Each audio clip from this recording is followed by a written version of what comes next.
Welcome back to Park Ranger Files. I'm your host, and today we've got something special for you. 10 bone-chilling tales straight from the heart of Appalachia. Story 1. I've been a ranger at the Daniel Boone National Forest for going on 20 years now, and I've seen my fair share of strange things in these Kentucky mountains. But nothing, and I mean nothing, prepared me for what happened in the fall of 2018 along Panther Creek Trail. It started with missing persons reports. 3 hikers in the span of 2 weeks, all experienced outdoorsmen, all vanished without a trace along the same 5-mile stretch of trail. The first was a solo hiker named Marcus Webb, a retired Marine who knew these woods better than most.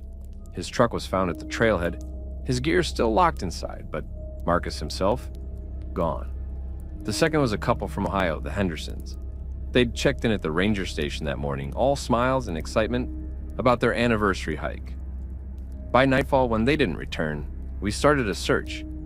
Found their backpacks about 3 miles in, contents scattered like they'd been dropped in a hurry, but no sign of the Hendersons themselves. After the third disappearance, the higher-ups brought in search and rescue teams from 3 counties. They combed every inch of that trail with dogs, helicopters, the works. Found absolutely nothing. That's when they assigned me to patrol the area, see if I could spot anything the big search parties had missed. I headed out on a gray October morning, the kind where the fog sits so thick in the hollows you can barely see 10 feet ahead. The trail follows Panther Creek for most of its length, a beautiful stretch of water that runs clear and cold even in the driest summers.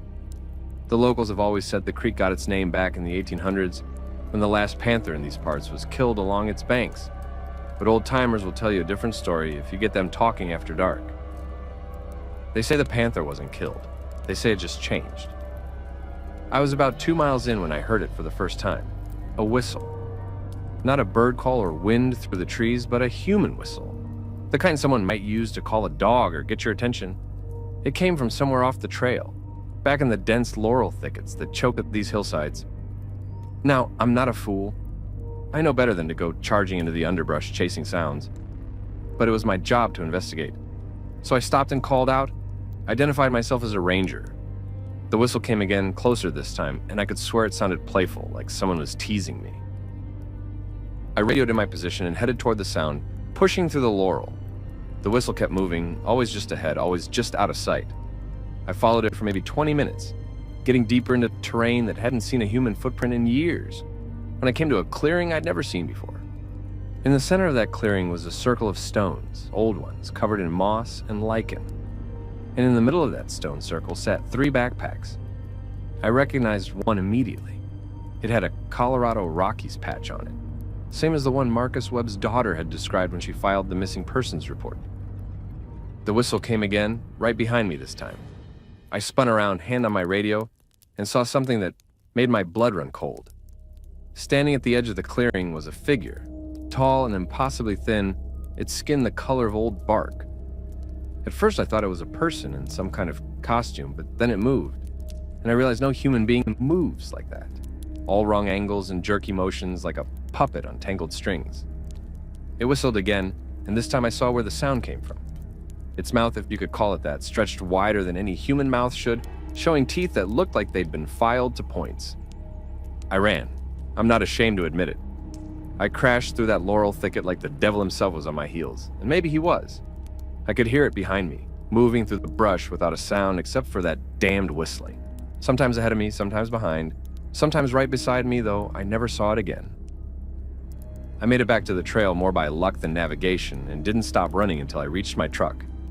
My uniform was torn to shreds and my face and hands bloody from the laurel, but I was alive. I reported what I'd seen, of course. They sent a team back to find that clearing, but it wasn't there. They searched for 3 days and never found those backpacks either. The official report says I got disoriented in the fog, that the stress of the search had gotten to me. They transferred me to a different section of the forest, said I needed a change of scenery. But I know what I saw, and I know why even now, 5 years later, they've never found Marcus Webb or the Hendersons. Because whatever's in those woods along Panther Creek, it's not interested in being found. It's interested in finding you. Here's the thing that keeps me up at night, though. About a month after my encounter, I was going through some old ranger logs from the 1950s. Just curiosity, really, seeing what kind of things my predecessors had dealt with. I found an entry from October 1957, written by a ranger named Thomas Oakley. He described hearing a whistle along Panther Creek, following it into the woods, finding a clearing with a stone circle and 2 old hiking packs from missing persons cases that had gone cold. The entry ended with a single sentence in all capital letters. I pray God forgives me for not warning the next one. I looked up Thomas Oakley in the old personnel files.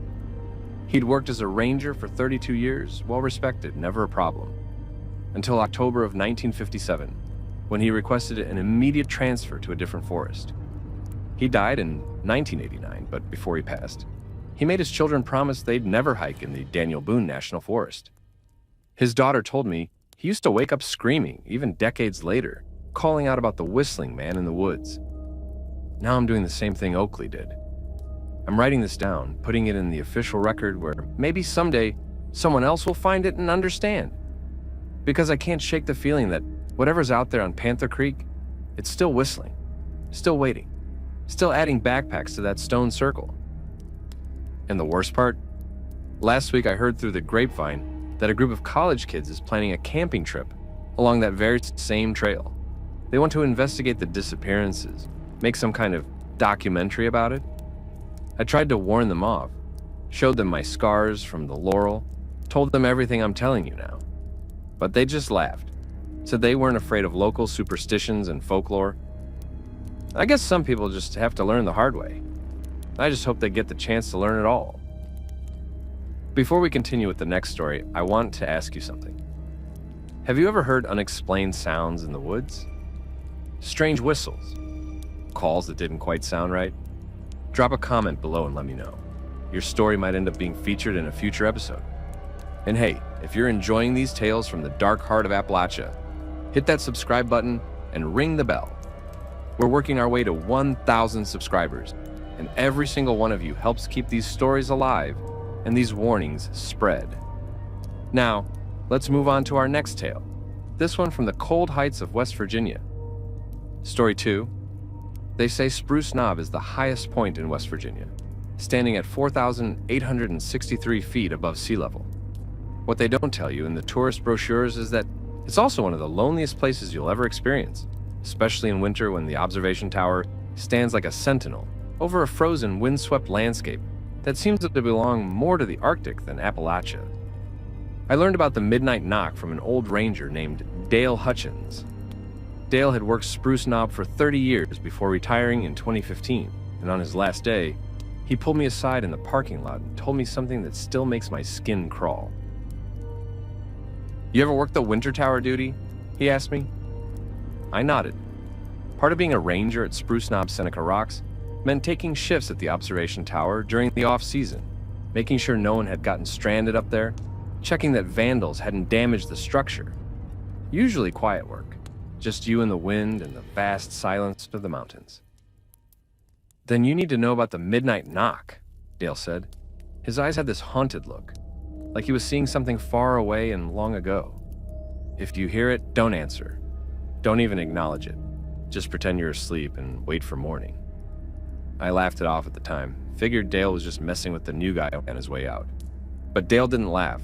He grabbed my arm, squeezed it hard enough to leave bruises. "I'm serious, son. Don't answer the midnight knock. Whatever you do, whatever you hear, keep that door closed." 2 months later, I was assigned to overnight tower duty during a particularly brutal cold snap in January. Temperature was supposed to drop to near zero, and they wanted someone up there to make sure the facility's pipes didn't freeze. I loaded up my truck with supplies for a 3-day stay, including enough coffee to keep me wired for a week, and made the drive up the mountain. The observation tower at Spruce Knob is a stone structure that looks like something out of medieval Europe, all gray rock and narrow windows. During the day, it offers a view that stretches across multiple states. At night, especially in winter, it's like being alone at the edge of the world. I settled in for the first night, got a fire going in the old wood stove, made myself dinner. The wind was howling something fierce, shaking the tower's windows and making the whole structure groan. I'd worked enough mountain towers to know this was normal, just the building settling against the wind. Nothing to worry about. I fell asleep around 10, exhausted from the drive and the cold. I don't know what time it was when the knocking started, but I woke to the sound of it, loud and insistent against the tower's heavy wooden door. 3 knocks, pause, 3 knocks, pause, 3 knocks. My first thought was that someone was stranded up here, maybe a hiker who'd underestimated the weather and needed help. I sat up in my sleeping bag, about to call out, when I remembered Dale's words. Don't answer the midnight knock. I checked my watch. 11:58 p.m. The knocking came again, the same pattern. 3 knocks, pause, 3 knocks, pause, 3 knocks. Slow, deliberate, patient. I stayed quiet, listening. The wind had died down to almost nothing, which was strange because, at this elevation, the wind never completely stops. Never. Then I heard the voice. Ranger, I need help. Please, I'm freezing out here. It was a woman's voice, young, desperate. Every instinct I had screamed at me to open that door, to help whoever was out there in the killing cold. I actually got up, started toward the door with my hand reaching for the handle, when something made me stop. The voice was too clear, too perfect. There was no chatter in it, no shivering, none of the slurring that comes with hypothermia.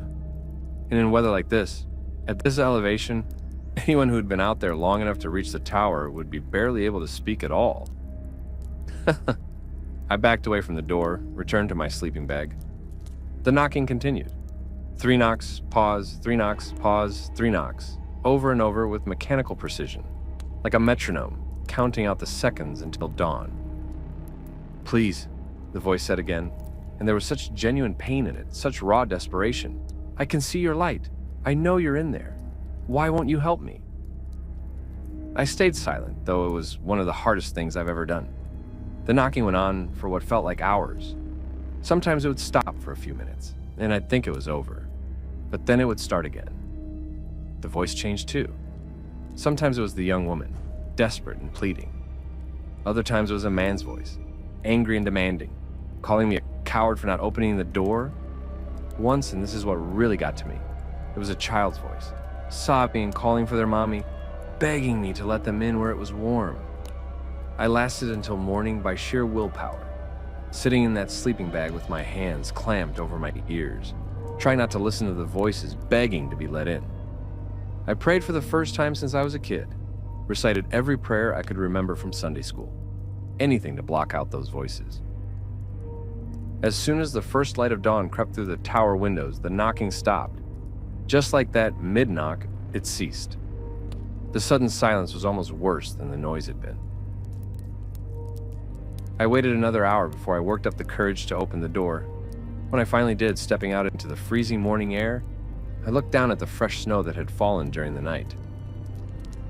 There were no footprints, not a single track in the pristine white blanket that covered the observation platform. Whatever had been knocking at my door all night hadn't left any sign it had ever been there. But here's what made my blood run cold. There were no tracks leading to the door either, meaning whatever it was, it had been there before the snow started falling. It had been waiting. I radioed in, told my supervisor I needed to come down, claimed I was feeling sick. It wasn't entirely a lie. My hands were shaking so badly, I could barely hold the radio. I packed up my gear and got off that mountain as fast as I could, swearing I'd never do another overnight shift at that tower. But here's where the story gets worse. I started researching the history of Spruce Knob, digging through old newspapers and ranger reports at the county library. What I found made my blood run cold all over again. In 1963, a young couple disappeared during a winter storm near the observation tower. Thomas and Ellen Whitmore, both in their mid-20s, had driven up to see the snow. Search parties found Ellen's body 3 days later, frozen solid, less than 50 feet from the tower door. Her hands were bloody, fingernails broken, like she'd been clawing at something. Thomas was never found. The investigation concluded that they'd gotten separated in the storm, that Ellen had made it to the tower but had been unable to get inside before succumbing to hypothermia. But here's the thing that didn't make the official report. The ranger who'd been stationed at the tower that night, a man named Robert Finn, resigned the very next day. Wouldn't talk about what happened, wouldn't even finish out his 2 weeks' notice. Just packed up and left the Forest Service for good, moved all the way to Charleston, and never came back to the mountains. I tracked down Robert Finn to a nursing home in Charleston. He was 92 years old, mind still sharp, but his hands shook the whole time I talked to him. At first, he didn't want to discuss that night. Said it was ancient history better left buried. But when I told him about the midnight knock, about the voices, his face went white as the sheets on his bed. "You heard it too," he said. It wasn't a question. I didn't answer, I told him, just like Dale Hutchins warned me. Robert Finn nodded slowly. "Smart man, Dale. I wish someone had warned me." Then he told me his story. That night in 1963, he'd been the ranger on duty when the knocking started. He'd heard the woman's voice, pleading for help, saying she was freezing. He'd opened the door. But there was no one there, he said, his voice barely above a whisper. Just the wind and the snow.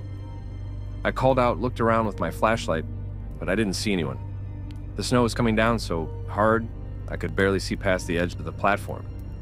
So I shut the door and went back inside, figured I'd imagined it. He paused, his hands shaking harder. The knocking started again 5 minutes later. Same pattern, same voice. This time when I opened the door, I saw her. She was standing at the edge of the platform, just barely visible in the snow. She looked at me, reached out her hand.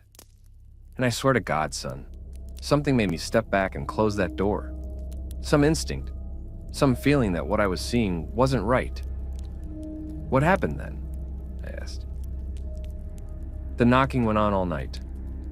By morning, I'd convinced myself I'd imagined the whole thing, that the storm had played tricks on my eyes.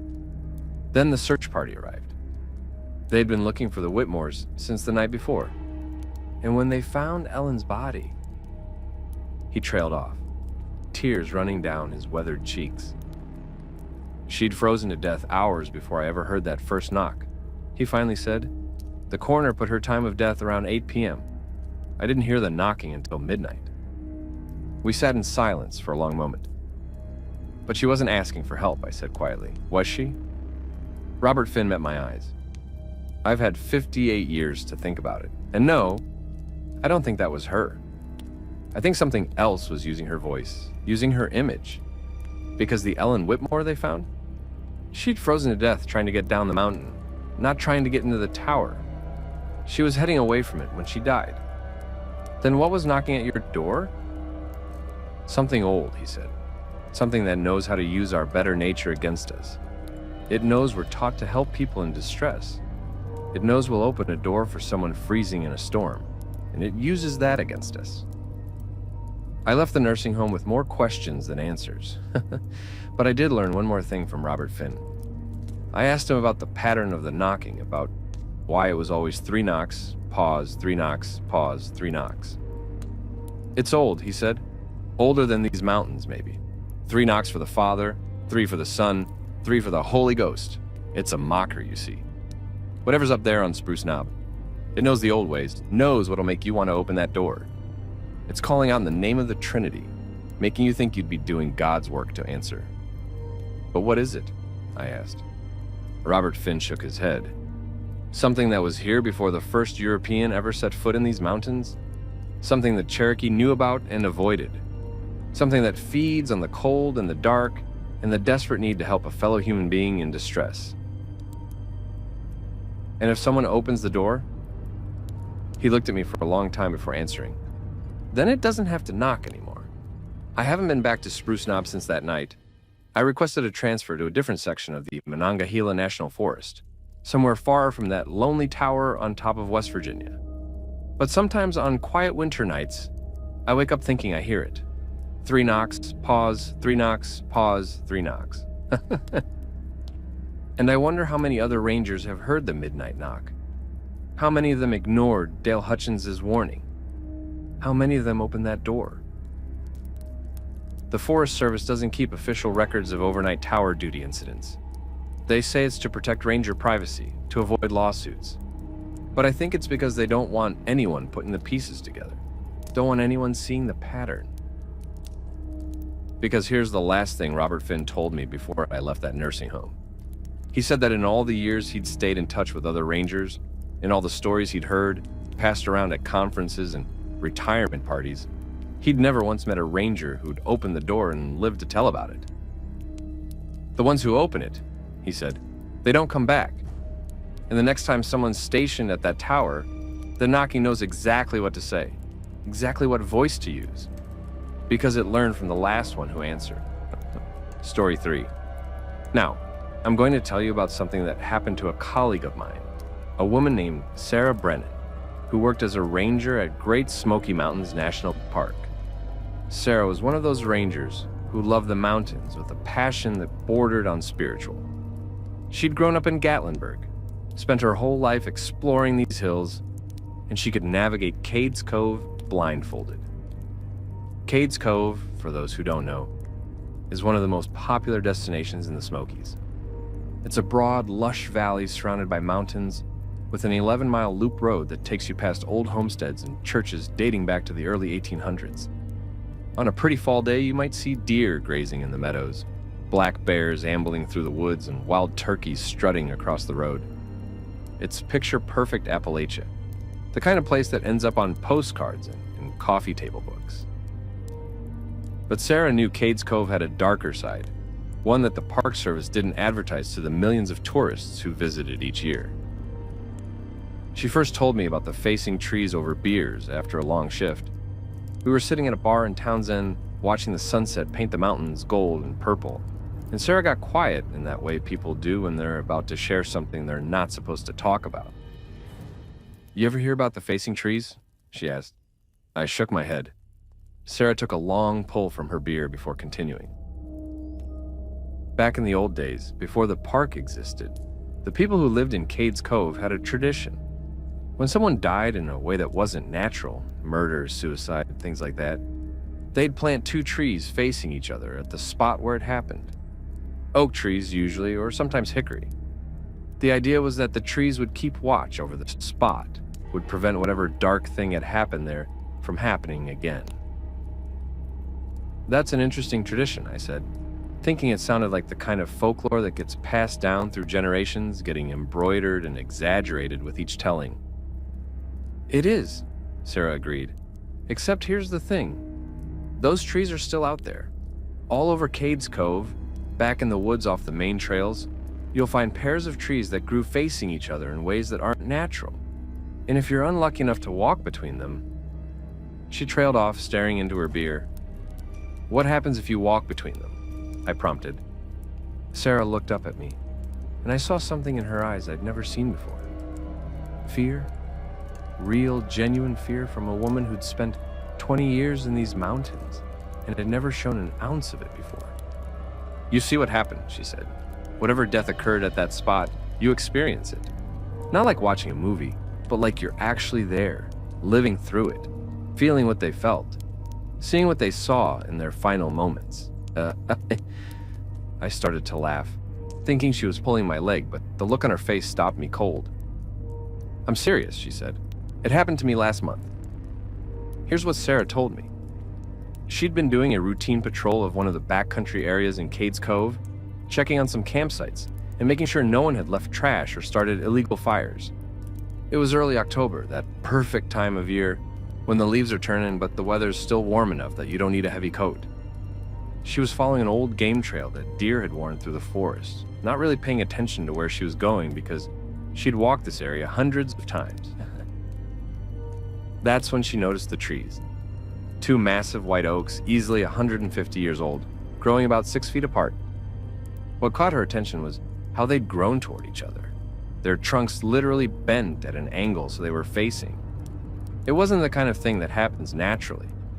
Trees grow toward the sun, toward open sky, not toward each other like 2 people leaning in for a conversation. Sarah, being a trained ranger and naturalist, was fascinated. She pulled out her phone to take some pictures, thinking this would make an interesting addition to her nature journal. She walked between the trees to get a better angle. The moment she stepped between them, the world changed. It was still October, still sunny and warm, but Sarah wasn't alone anymore. Standing about 20 feet away, near what looked like a small clearing, was a woman in a long dress, the kind they wore in the 1800s. She was young, maybe 25, with dark hair pinned up under a bonnet. She was crying, and in her hands she held a rope. Sarah tried to call out to her, tried to ask if she needed help, but no sound came from her mouth. She tried to move, to walk toward the woman, but her feet were rooted to the spot. All she could do was watch, trapped in her own body, forced to witness what came next. The woman tied the rope to a tree branch, tested it to make sure it would hold. Her hands were shaking so badly she could barely tie the knots, and Sarah could feel those trembling hands as if they were her own. Then she fashioned the other end into a noose, placed it around her own neck, and stepped off the stump she'd been standing on. Sarah told me she tried to close her eyes, tried to look away, but she couldn't. She was forced to watch every horrible second as the woman strangled, her feet kicking, her face turning purple, her hands clawing at the rope around her neck. And worse than watching was feeling it. Sarah felt the rope tighten around her own throat, felt the panic and regret flooding through her, felt the desperate need for air as her vision started to go dark. It seemed to take forever, though Sarah knew it was probably only a few minutes, the longest few minutes of her life. When it was finally over, when the woman's body hung still and lifeless, the vision ended. Sarah found herself standing between the two oak trees again, her phone still in her hand, tears streaming down her face. Her throat ached like she'd been screaming for hours. She ran. Didn't stop running until she made it back to her truck. Didn't stop shaking until she'd driven all the way out of the cove and back to the ranger station. She went home sick that day, called in sick the next day too. Spent those 48 hours trying to convince herself she'd hallucinated, that she'd had some kind of heat stroke or panic attack or mental breakdown. But she couldn't convince herself because the vision had been too real, too detailed. She'd smelled the woman's fear sweat, had heard the creak of the rope against the branch, had felt the despair radiating off her like heat from a fire. And she'd felt that rope around her own neck, felt the life being squeezed out of her. When Sarah finally went back to work, she did something she probably shouldn't have. She went to the park's archives, started digging through old records from before the park was established, before the government bought up all the land in the 1930s and moved the residents out. She found the woman's story. Her name was Elizabeth Parrish, and she'd lived in Cades Cove with her husband and 3 children. In November of 1887, her husband had taken sick with pneumonia and died within a week, leaving Elizabeth alone to work the farm and raise the children. She'd tried, struggled through 2 hard winters, but eventually the farm failed. The children were starving. She was 3 months behind on debts she couldn't possibly pay, and the bank was threatening to take the land. Unable to feed her children, unable to pay the debts her husband had left behind, Elizabeth had made a terrible choice. She'd given her children laudanum to make them sleep peacefully, then hanged herself from a tree near her cabin.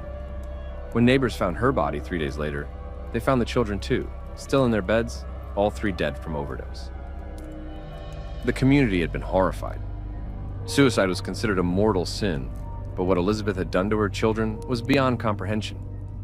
They'd buried her in an unmarked grave at the edge of the cemetery, wouldn't even let her be interred in consecrated ground. And they'd planted 2 trees at the spot where she'd hanged herself, trees that would grow to face each other, keeping watch over the place where such tragedy had occurred. Sarah showed me the documentation she'd found, old surveyor's maps and church records that confirmed the story. Then she showed me something else, a modern survey map of Cades Cove with dozens of red X's marked on it. Each X is a pair of facing trees, she said. I've been documenting them, trying to figure out how many there are. So far, I've found 43 pairs, 43 murders, suicides, and tragedies, all marked by the people who'd witnessed them, all preserved by trees that had grown for more than a century, keeping silent watch over pain and death and despair. Have you walked between any of the others? I asked, though I was pretty sure I knew the answer. Sarah shook her head violently. Hell no, once was enough. But I've heard stories from other rangers, from hikers who didn't know what they were walking into. People who walked between facing trees and came out different, traumatized by things they'd seen. There's a woman who works at the visitor center now, used to be a backcountry ranger. She walked between a pair of facing trees on the Anthony Creek Trail and saw a murder. Man killing his brother over a land dispute, beat him to death with a rock. She doesn't work in the backcountry anymore. Can't handle being alone in the woods. Does the Park Service know about this? I asked. Officially? No. Unofficially. There are whispers, rumors. But think about it from their perspective. How do you tell millions of tourists not to walk between certain trees? How do you explain it without sounding insane? And even if you cut the trees down, what good would that do? You'd just be destroying the markers, not changing what happened at those spots. The memories are in the ground itself, in the very earth where the blood was spilled. I thought about that for a long time.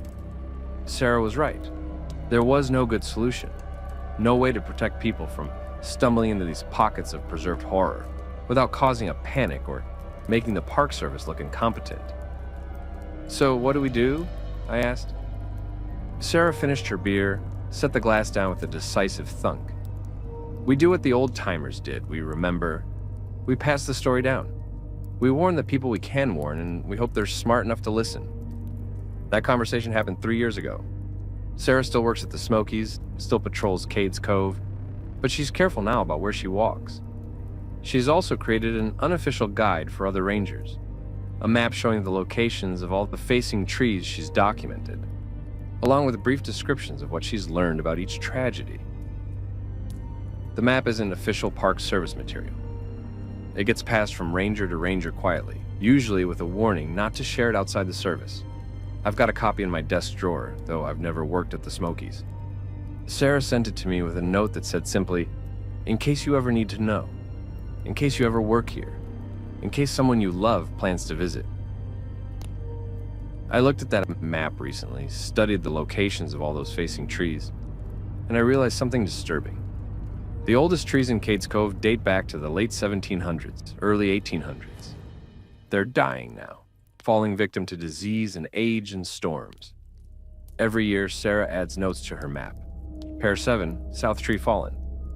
Pair 23, both trees dead, still standing. In another 20 or 30 years, most of them will be gone. And when they fall, the markers will disappear, the warnings will vanish. All those tragedies will be forgotten, lost to time and decay. Unless we remember, unless we keep telling the stories, keep warning people about the facing trees and what happens when you walk up between them. Unless we make sure that Elizabeth Parrish and all the others aren't forgotten, that their suffering isn't erased by time. So consider this your warning. If you ever find yourself in Cades Cove or any of the old settlements in the Smokies, and you see two trees growing toward each other in an unnatural way, don't walk between them. Take a picture if you want. Admire the strange beauty of it, but don't step into that space. Because some things that happened in the past aren't meant to be relived. Some tragedies are so dark, so horrible, that experiencing them even secondhand can break something inside you that never quite heals. Sarah learned that the hard way. You don't have to. All right, folks, we're 3 stories deep into this collection, and I want to hear from you. Have you ever experienced something unexplainable in the mountains? Seen something that didn't quite make sense? Maybe felt like you were being watched, or stumbled across something that gave you chills for no reason you could explain. Drop a comment below and share your story. And hey, if you're enjoying Park Ranger Files, smash that like button and subscribe. We're pushing hard to hit 1,000 subscribers, and your support means everything.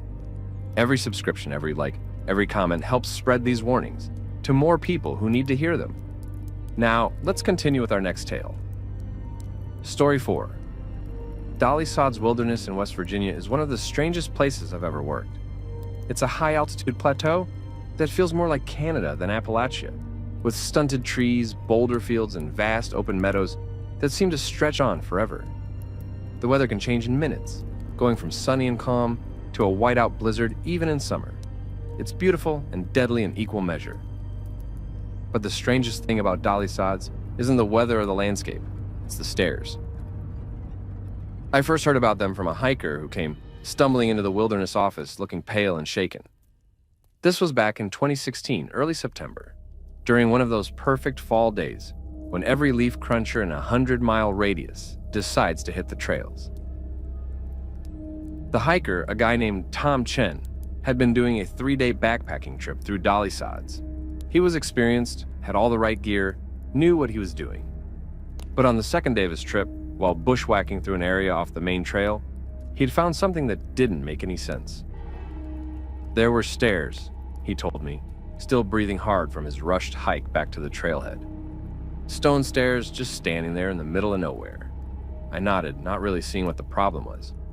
Dolly Sods has a history. It was farmland once, before the logging companies came through in the early 1900s and stripped everything bare. There are old foundations scattered throughout the wilderness area, remnants of cabins and barns and outbuildings. I've seen old homestead ruins before, I told Tom. It's pretty common out here. No, he said, shaking his head violently.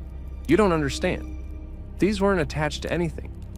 They were just stairs, a whole staircase, standing upright in the middle of the forest, like someone had built a set of basement stairs and then removed everything around them. No foundation, no building, nothing. Just stairs. I'll admit that got my attention. Tom pulled out his phone, showed me pictures. Sure enough, there they were. A set of stone stairs, maybe 15 steps high, standing alone among the trees. They looked old, covered in moss and lichen, but structurally sound. They led up to nothing and came from nowhere. Just a staircase standing in the woods, like a monument to absurdity. Okay, I said, that's definitely unusual. But why did you hike out early? Why are you so upset? Tom's hands were shaking as he put his phone away. Because I climbed them. And when I got to the top, I could see my campsite. The one I'd left that morning. The one that was supposed to be 5 miles behind me. I could see my tent still set up. Could see my campfire from the night before. Could see my backpack leaning against a tree. It was like I'd walked in a circle, except I know I hadn't. I'd been following my GPS. I had been heading north the whole time. Maybe you got turned around, I suggested. It happens, especially in thick forest. I checked my GPS, Tom said. It showed me 5 miles north of my campsite. According to the satellite, I was exactly where I should be. But when I looked down from those stairs, I could see the campsite clear as day, close enough that I could read the label on my water bottle. He took a deep breath, trying to calm himself. So I climbed back down, figured I was just disoriented or something. Walked another 2 miles north, checked my GPS again. Still showed me heading the right direction, still showed me making progress. Then I found another set of stairs. Another set? I asked, feeling a chill run down my spine. Exactly the same. Same stone, same moss, same 15 steps. Same construction down to the last detail. When I climbed these ones, I could see my campsite again. Same view, same angle. Like I was looking at it from the exact same spot. Like the stairs were always showing me the same place, no matter where I was. Tom left Dolly Sods that day, and as far as I know, never came back. I filed his report, included the pictures of the stairs, and figured that was the end of it. Weird, sure, but not really my problem. People see all kinds of strange things in the woods. Stress, dehydration, altitude sickness. They can all mess with your perception. Then I started finding more stairs. Not through hiker reports, though those came in eventually. No, I found them myself during routine patrols. I'd be walking along, following a game trail or checking on a backcountry campsite, and there they'd be, stone stairs, standing alone, leading nowhere. I photographed each set I found, documented their locations, tried to figure out if there was a pattern. In 6 months, I found 11 different staircases. All stone, all about 15 steps high, all covered in the same moss and lichen. Some were in dense forest, some in open meadows. One was standing in the middle of a stream like it had been in there for centuries. But here's what really got me. No 2 staircases were ever in the same place twice. I'd mark a location on my GPS, go back a week later, and find nothing. The stairs would be gone, or they'd never been there in the first place. I started to think I was losing my mind. Then I met Harold Vickers. Harold was a local, born and raised in the mountains around Dolly Sods. His family had lived in the area since before the Civil War, back when it was all farmland and timber operations. He was in his 80s when I met him, still sharp as a tack. And he knew more about the history of Dolly Sods than anyone else alive. I showed him the pictures of the stairs, asked if he knew what they were or where they'd come from. Harold studied the photos for a long time, his weathered face unreadable. "You've been climbing them?" he finally asked. "No," I said. "Should I?" "God, no," he said, looking up at me with eyes that had seen too much. "Don't you ever climb them stairs, boy. Nothing good comes from it." Then he told me a story. Back in the 1920s, when logging companies were clear-cutting the mountains, there was a work camp in what's now Dolly Sods. A couple hundred men living in rough barracks, working dawn to dusk, cutting timber and hauling it out on narrow-gauge railroads. It was hard, dangerous work. Men died regularly, crushed by falling trees, mangled by machinery, killed in accidents on the rail lines. One of the workers was a man named Samuel Cutler. He was different from the other loggers, kept to himself, didn't drink or gamble or whore around like the rest. He spent his free time carving, wooden animals, little figurines, that sort of thing. The other men thought he was strange, but they left him alone. Then men started disappearing. At first, nobody paid much attention. Loggers drifted from camp to camp all the time, following the work. But these men weren't showing up at other camps. They were just gone, vanished without collecting their pay or gathering their belongings. After the fifth man disappeared, the camp supervisor started asking questions. That's when someone remembered seeing Samuel Cutler talking to each of the missing men in the days before they vanished. When they searched Cutler's bunk, they found something disturbing. 5 small wooden figurines, each one carved to look like one of the missing men. They dragged Cutler out of the barracks, demanded to know where the missing men were. Cutler just smiled and said they'd gone up. When they asked what that meant, he pointed toward the mountains and said the men had climbed the stairs, had gone up to a better place. The supervisor thought Cutler was mocking them, making light of murder. A group of men grabbed him, hauled him out to the edge of camp, and lynched him from a tall oak tree. They buried him in an unmarked grave and tried to forget the whole ugly business. But the disappearances didn't stop. Over the next 6 months, another dozen men vanished from the logging camp. Some were found eventually, their bodies discovered in impossible places, at the tops of cliffs they couldn't have climbed, or in the middle of boulder fields miles from any trail, but most were never found at all. The logging company shut down the camp in 1927, claimed the timber was played out. But Harold's grandfather, who'd worked there, said the real reason was that men were too scared to stay.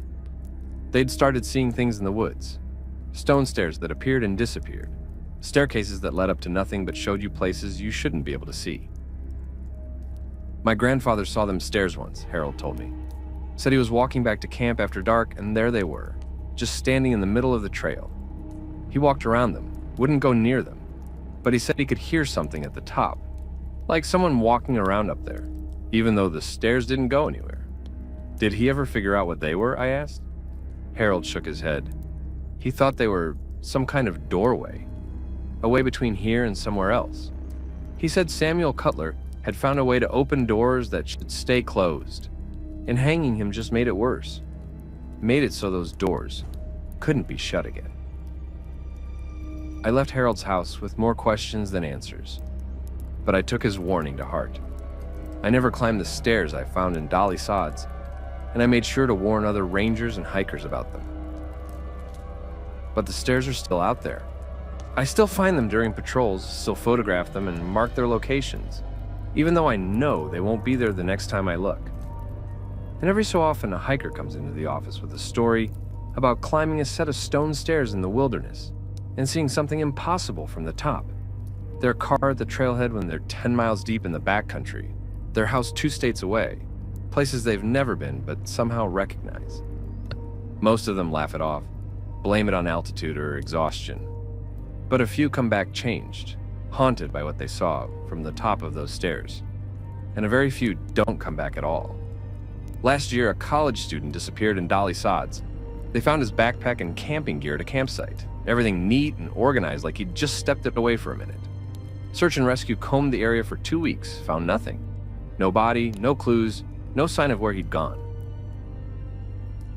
But one of the search and rescue volunteers came to me privately. pulled me aside after the official search was called off. He'd found something he didn't report to the team, a photograph on the student's camera, the last picture he'd taken. It showed a set of stone stairs standing alone in a meadow, and at the top of the stairs, barely visible in the frame, was what looked like a figure standing there, waiting. The volunteer deleted the photo before anyone else could see it. Said he didn't want to cause a panic, didn't want people asking questions that couldn't be answered, but he gave me a copy on a thumb drive, made me promise I'd keep it safe. I've got that photo in my desk drawer, along with dozens of others I've taken over the years. Sometimes late at night when I can't sleep, I pull them out and study them, trying to find a pattern or explanation. And sometimes if I look closely enough, I can see things in those photos that I didn't notice when I took them. Shadows at the top of the stairs that look almost like people, or footprints in the moss leading up the steps and then just ending. I don't know what the stairs in Dolly Sods are or where they came from. I don't know if Samuel Cutler really opened some kind of doorway or if there's a simpler explanation that I'm just not seeing. But I know this. If you're hiking in Dolly Sods and you find a set of stone stairs standing alone in the wilderness, don't climb them. Don't even get close. Mark the location if you want. Take a picture from a distance, but don't touch them. Because once you climb those stairs, once you see what's at the top, there's no one seeing it. And you might not come back down the same person who went up. You might not come back down at all. Story 5. I want to tell you about Shut-in Creek, a remote area in the Pisgah National Forest in North Carolina. It's called Shut-in because the creek runs through a narrow gorge with walls so steep and close together that it feels like the mountains are shutting you in. It's beautiful in a claustrophobic kind of way, with water cascading over mossy rocks and rhododendron, so thick you can barely see the sky. It's also one of the most dangerous areas in the forest. Not because of the terrain, though the gorge is treacherous enough. Not because of wildlife, though there are bears and copperheads aplenty. No, Shut-in Creek is dangerous because of the singers. I first heard about them from an old-timer named Bessie Caldwell, who lived in a hollow near the forest boundary. Bessie's family had been in these mountains since before there was a United States, and she knew stories that went back generations, passed down from grandmother to granddaughter in an unbroken chain. I'd stopped by her place to ask about an old trail I'd found on a map from the 1930s, wanted to know if it was still passable. Bessie invited me in for sweet tea and cornbread, and we got to talking about the forest and its history. "You work up near Shut-in Creek?" she asked me. I nodded. "Sometimes. Beautiful area, but tricky terrain." Bessie's expression darkened. "Do you ever hear singing up there?" "Singing?" I asked. "You mean like birds?" "No," she said. "I mean singing. Human voices, or something close to it. Beautiful singing. The kind that makes you want to follow it deeper into the gorge." I shook my head. Bessie leaned forward, her weathered hands gripping her teacup. "If you ever hear it, you turn around and walk the other way. Don't matter how pretty it sounds, don't matter if it sounds like angels themselves. You don't follow that singing." Then she told me why. Back in 1934, during the worst of the Depression, there was a family living in the mountains near Shut-in Creek. The Mercers, a mother, father, and 5 daughters, ranging in age from 6 to 17. They were poor, dirt poor, like everyone else in the mountains during those years. But they had something special. Those 5 girls could sing like you wouldn't believe. People would come from miles around to hear the Mercer girls sing at church on Sundays. Perfect harmony, voices like crystal bells, singing old hymns and mountain ballads that would bring tears to the eyes of the hardest men. Folks said it was a gift from God, that those girls had been touched by something divine. The father, Jacob Mercer, saw an opportunity. He started taking his daughters to towns and cities, had them sing on street corners and in theaters, collecting donations. The money wasn't much, but it was enough to keep the family fed when most folks were starving. But Jacob got greedy. The more money they made, the more he wanted. He started pushing the girls harder, making them sing for longer hours in more places. They'd travel for days, singing in town after town, barely stopping to rest. The girls' voices started to suffer. started to crack and falter from exhaustion. Jacob became desperate. He'd promised some fancy venue in Asheville that his daughters would perform, had already spent the advance money they'd given him. But the girls were worn out, could barely carry a tune anymore. He needed their voices back, needed them perfect again. That's when he took them to Shut-In Creek. There were old stories about the creek, tales that Cherokee had told before they were driven out. Stories about spirits that lived in the gorge, ancient things that loved music and beauty. Jacob had heard these stories his whole life, dismissed them as superstition.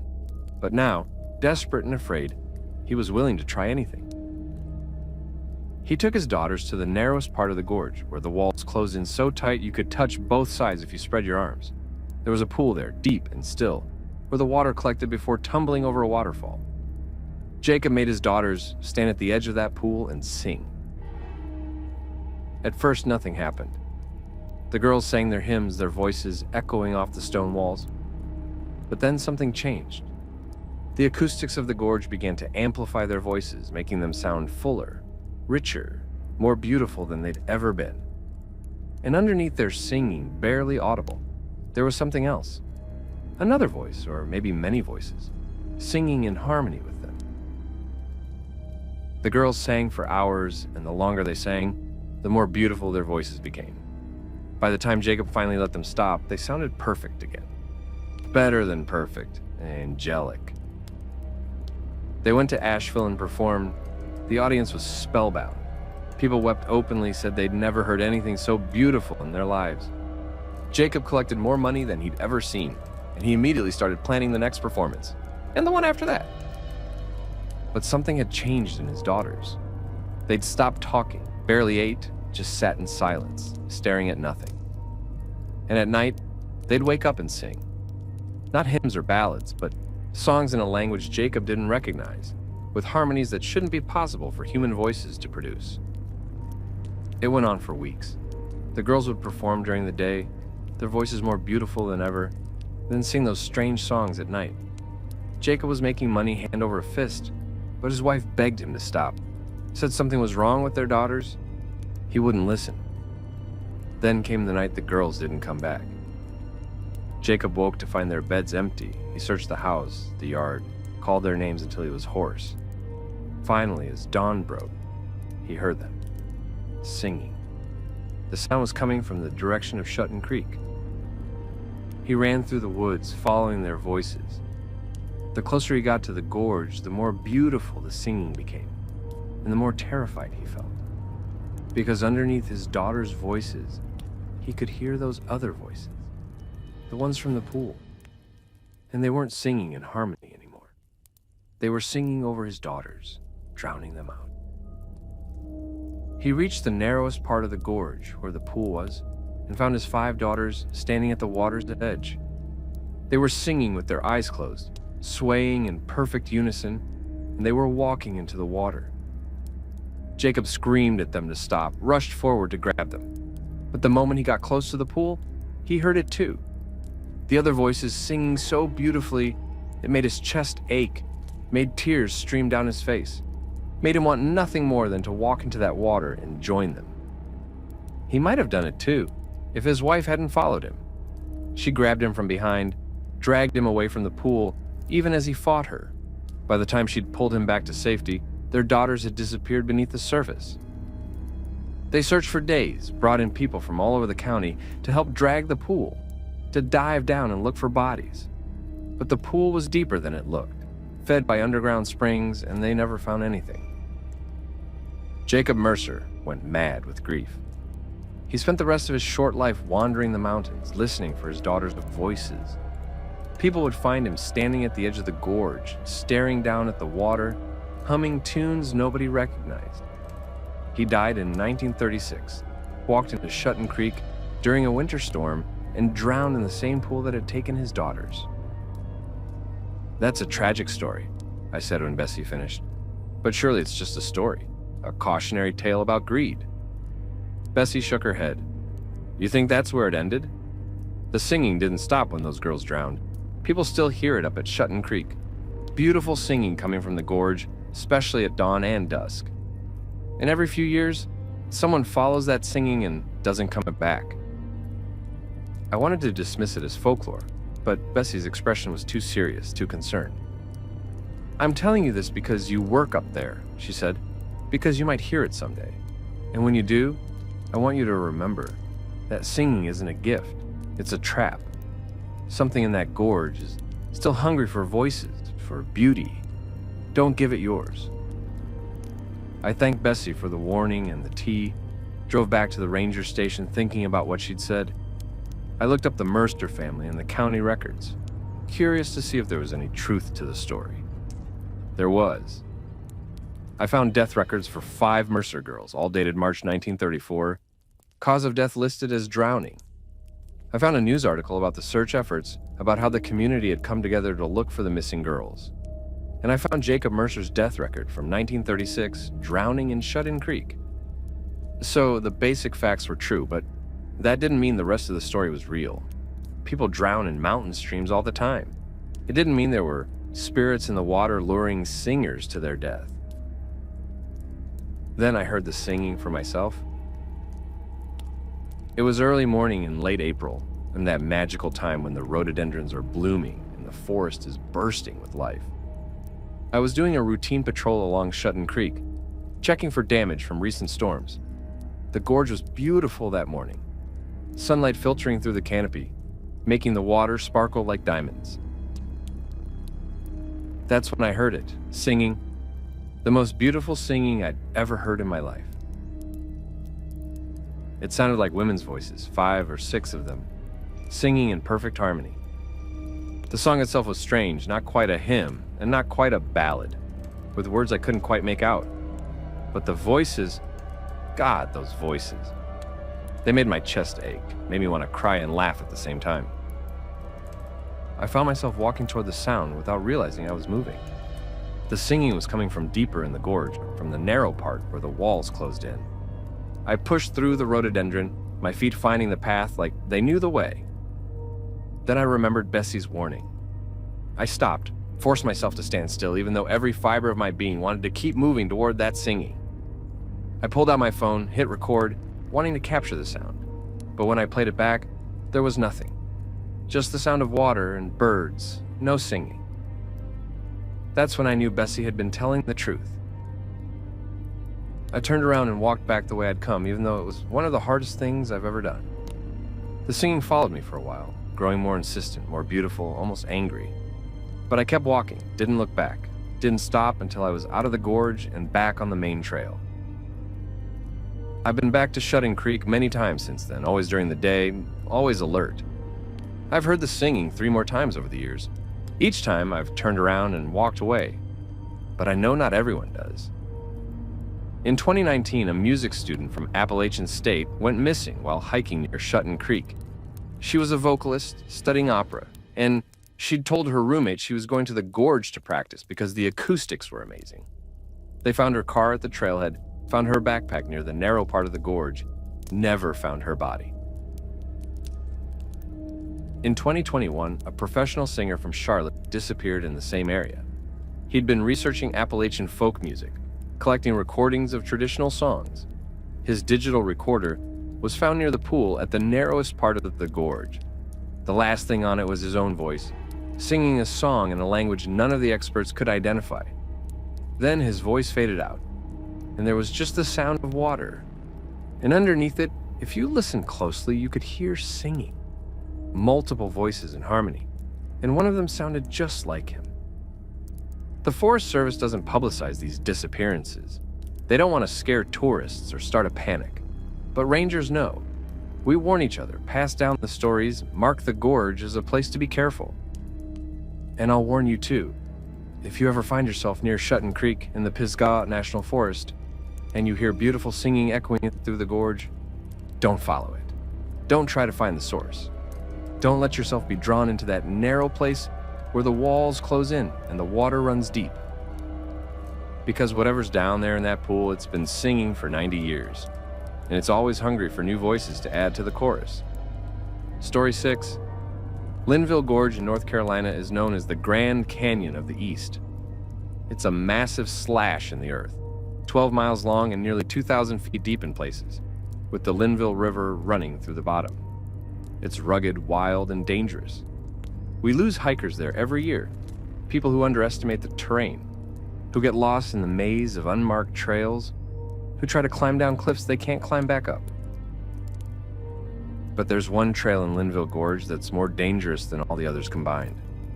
And the strange thing is, it's not on any map. I first heard about the wrong trail from another ranger, a guy named Marcus Webb, who'd worked Linville Gorge for 15 years before transferring out.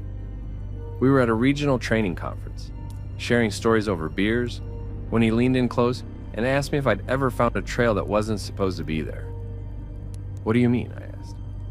"I mean a trail that's not on any map, not in any records, but looks well maintained. Clear pathway even has blazes on the trees, but when you follow it, it doesn't go where it should." I shook my head. Marcus took a long drink, then told me his story. He'd been doing a solo patrol in the gorge, checking on some of the more remote backcountry campsites. It was late afternoon in October, the perfect time when the leaves are peak and the weather's cool but not cold. He was following one of the established trails when he noticed a junction he didn't remember seeing before. There was a clear path branching off to the left, marked with orange blazes on the trees. Marcus checked his map, but there was no trail marked at this location. He figured maybe the Forest Service had cut a new trail and failed to update the maps yet, so he radioed in his position and followed it to see where it went. The trail was well maintained, almost too well maintained. The pathway was clear of debris, the blazes on the trees looked fresh, and there were even what looked like fairly new footprints in the soft earth. Marcus followed it for about 20 minutes, descending deeper into the gorge. That's when he started noticing things that didn't make sense. The forest around him had changed. The trees were different, species he didn't recognize, with bark that looked wrong and leaves that seemed to shift color when he wasn't looking directly at them. The light was wrong too, dimmer than it should be for late afternoon, with shadows that fell at odd angles. And it was quiet. Too quiet. No birds, no insects, no rustling in the underbrush. Just his footsteps and his breathing and a strange pressure in the air, like the atmosphere itself was holding its breath. Marcus stopped, turned around to head back the way he'd come, but the trail behind him looked different now. The orange blazes were still there, but they were faded, covered in moss, like they'd been there for decades instead of being fresh. And the trail itself looked overgrown, barely visible through the vegetation. He tried to follow it back anyway, but within minutes, he was completely lost. The trail seemed to shift and change, leading him in circles. His GPS was no help. It showed him standing in the middle of the Linville River, which was impossible because he was at least a quarter mile from the water. Marcus spent 3 hours trying to find his way back, growing more panicked with each passing minute. The light was fading, and he knew he didn't want to be on this wrong trail after dark.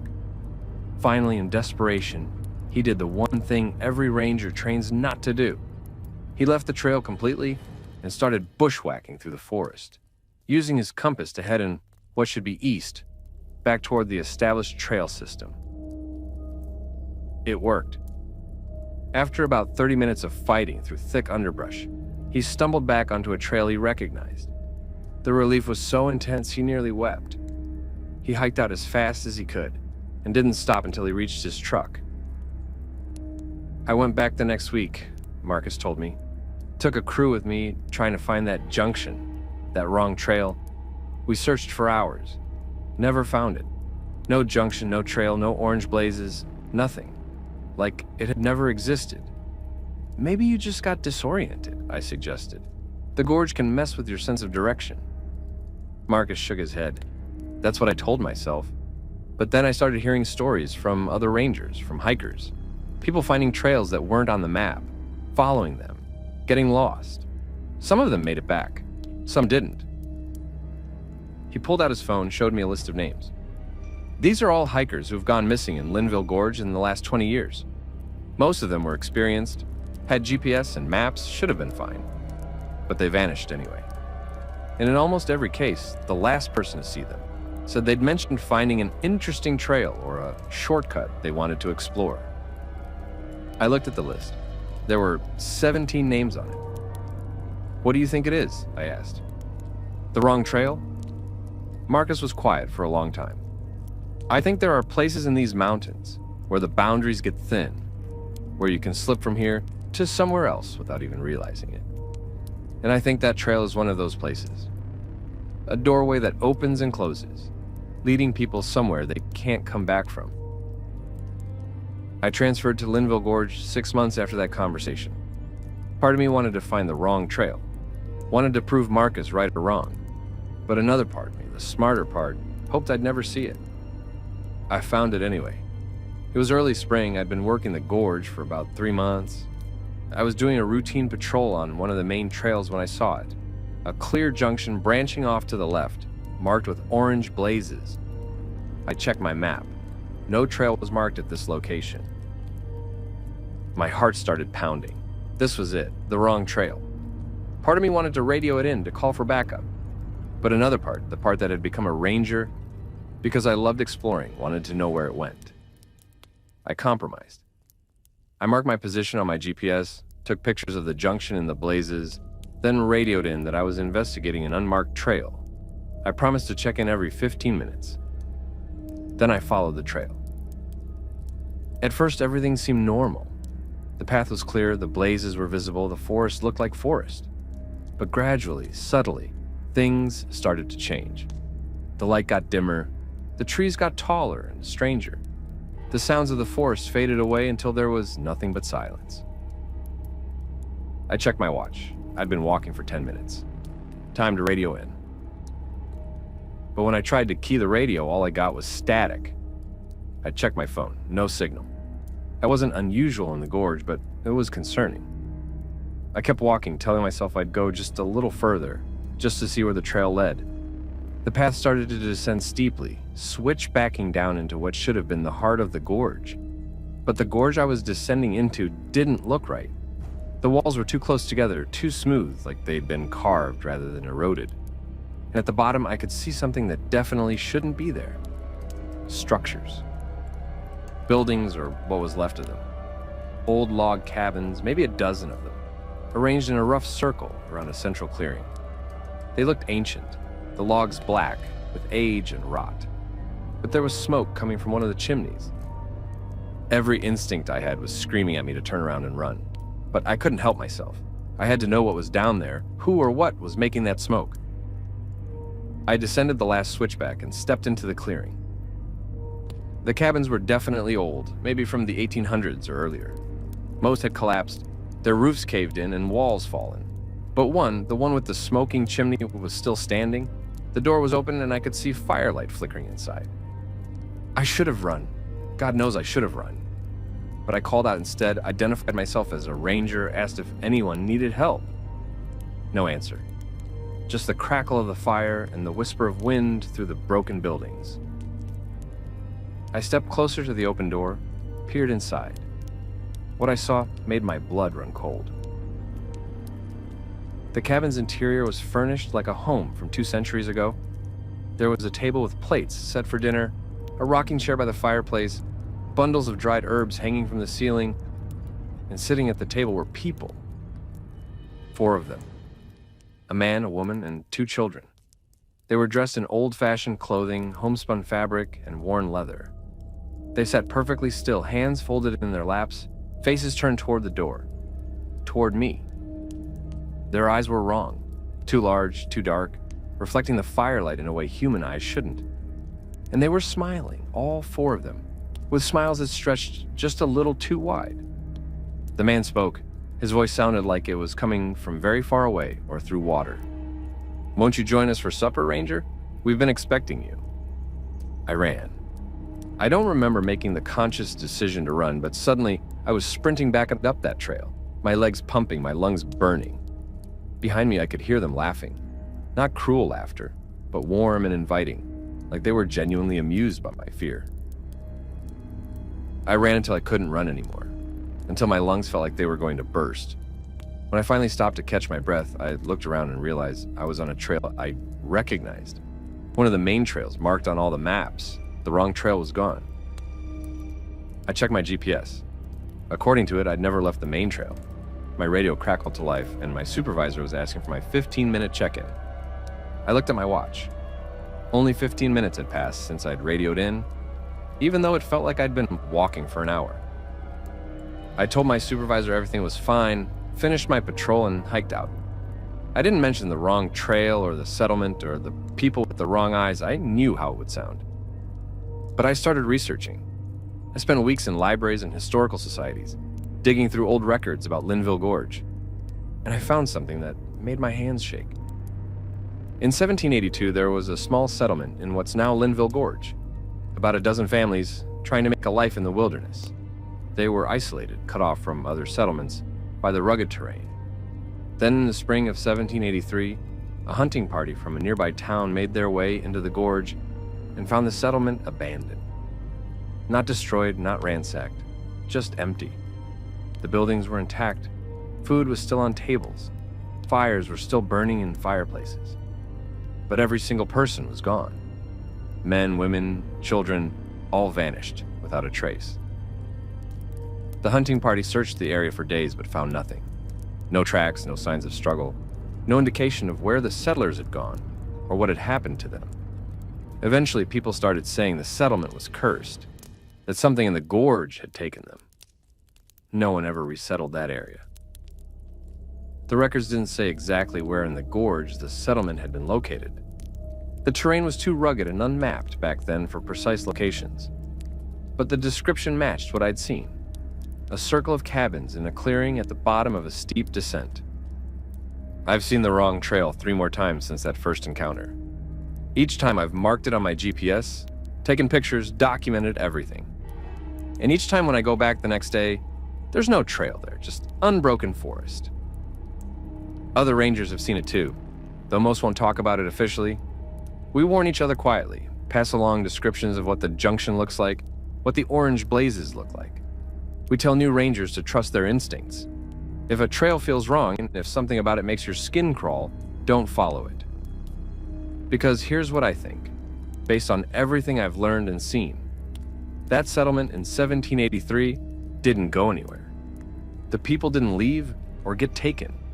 They're still there in whatever pocket dimension or timeline or reality they slipped into. And they're lonely.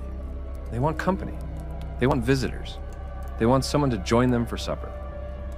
And that trail, the wrong trail, is their invitation.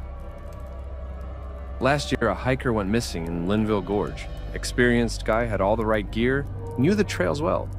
They found his backpack on one of the main trails, found his GPS unit that showed him walking in a straight line off the trail into an area of unbroken forest. They never found him. But I think I know where he went. I think he found the wrong trail. I think he followed it. And I think he's sitting at that table now, with the people with the wrong eyes, waiting for the next visitor to come by. So if you ever hike in Linville Gorge, stick to the marked trails. Don't follow paths that aren't on your map, no matter how well maintained they look. Don't trust orange blazes in places where there shouldn't be any trails at all. And if you find yourself in a settlement that shouldn't exist, if you see people who invite you to supper, for the love of God, run. Run and don't look back. Because once you sit down at that table, you might never get up again. Story 7. Raven Rock is a massive cliff in Cumberland Gap National Historical Park, straddling the border between Kentucky, Virginia, and Tennessee. It's a popular destination for hikers, offering spectacular views of 3 states from its summit. But there's a section of the cliffs, about a mile from the main overlook, that rangers are told to keep hikers away from. Officially, it's because the rock face is unstable there, dangerous for climbing. Unofficially, it's because of the children. I learned about them during my first week working at Cumberland Gap. I was being shown around by a veteran ranger named Patricia Holbrook, and she took me to a section of trail that led toward the western edge of Raven Rock. This trail is closed, she told me, pointing to a gate with a trail closed, unstable terrain sign. Don't let hikers pass this point. Don't go past it yourself. Why? I asked. What's actually wrong with it? Patricia looked at me for a long moment, clearly debating how much to tell me. Because kids get lost there. Good kids, smart kids who know how to hike. They go past this gate and they don't come back. Lost or missing, I asked, not quite understanding the distinction. Both, Patricia said. Some we find eventually, usually within a day or two. But they're different when we find them. They don't talk about what happened, won't stay where they were or what they saw. They just stare at nothing and flinch at loud sounds, and she trailed off. Some what? Some we don't find at all. Over the next few months, I heard more about Raven Rock from other rangers. How there had been disappearances there for decades, maybe longer. How it was always children or teenagers, never adults. How the kids who came back were never quite the same. Then I met one of them. Her name was Emma Thorne, and she was 17 years old when she disappeared at Raven Rock in 2015. She was missing for 3 days before a search and rescue team found her sitting on a boulder about 2 miles from where she'd vanished. She was dehydrated and scratched up, but otherwise physically unharmed. Psychologically, though, she was wrecked. She wouldn't speak for 2 weeks after they found her. When she finally did start talking again, she refused to discuss what had happened during those 3 days. Her parents tried therapy, tried medication, tried everything. Nothing helped. Emma just retreated further into herself. I met her 4 years after her disappearance at a coffee shop in Middlesbrough. She'd reached out to me through a mutual friend, said she wanted to talk to a ranger about what had happened. She'd never told anyone the full story, but she felt like she needed to before the memories consumed her. We sat in a back corner booth and Emma told me everything. This is her story. Emma had been hiking with her youth group from church, a big group of about 20 kids with several adult chaperones. They'd hiked to the main Raven Rock overlook, taken pictures, enjoyed the view. On the way back, Emma had fallen behind, stopped to tie her shoe. By the time she looked up, the group had rounded a bend and disappeared from view. She wasn't worried. The trail was well marked and she could hear voices ahead. She'd catch up in a minute. But as she stood up, she noticed a smaller trail branching off to the right. It wasn't marked on any signs, but it looked well used, with clear footprints in the dirt. And she could hear something down that trail. Children laughing and playing. Emma figured it must be another group, maybe another youth group from a different church. She decided to walk down and say hello, maybe catch up with her own group afterward. The side trail led through dense forest for about a quarter mile before opening into a clearing. And in that clearing were children, dozens of them, ranging in age from maybe 5 to 15. They were playing games, tag, hide and seek, jumping rope, normal kid stuff. But something about them was off. Their clothes were strange, a mix of different eras and styles. Some wore modern jeans and t-shirts, others wore clothing that looked like it was from the 1950s or 60s, and a few were dressed in even older styles, like something from the early 1900s. And they were too quiet. Kids playing make noise, shouting, laughing, arguing. These children were silent. They ran and jumped and played, but without any sound except the rustle of their movement through the grass. Emma stood at the edge of the clearing, watching, unsure whether to approach.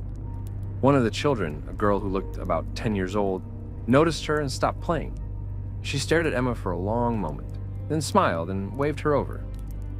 Emma walked into the clearing.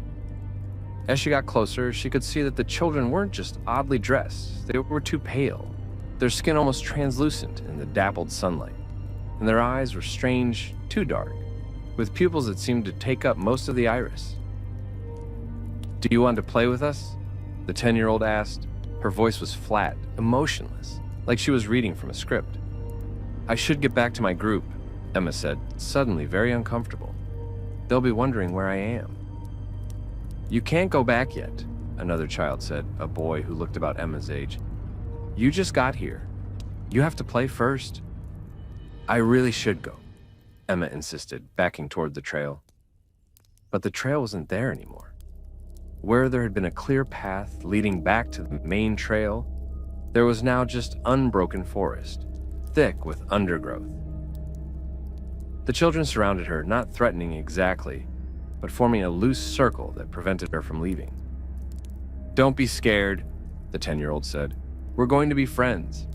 We're going to play together forever." Emma tried to run. She picked a direction and sprinted, but the forest was too thick. She couldn't get through the undergrowth, couldn't find any way out of the clearing.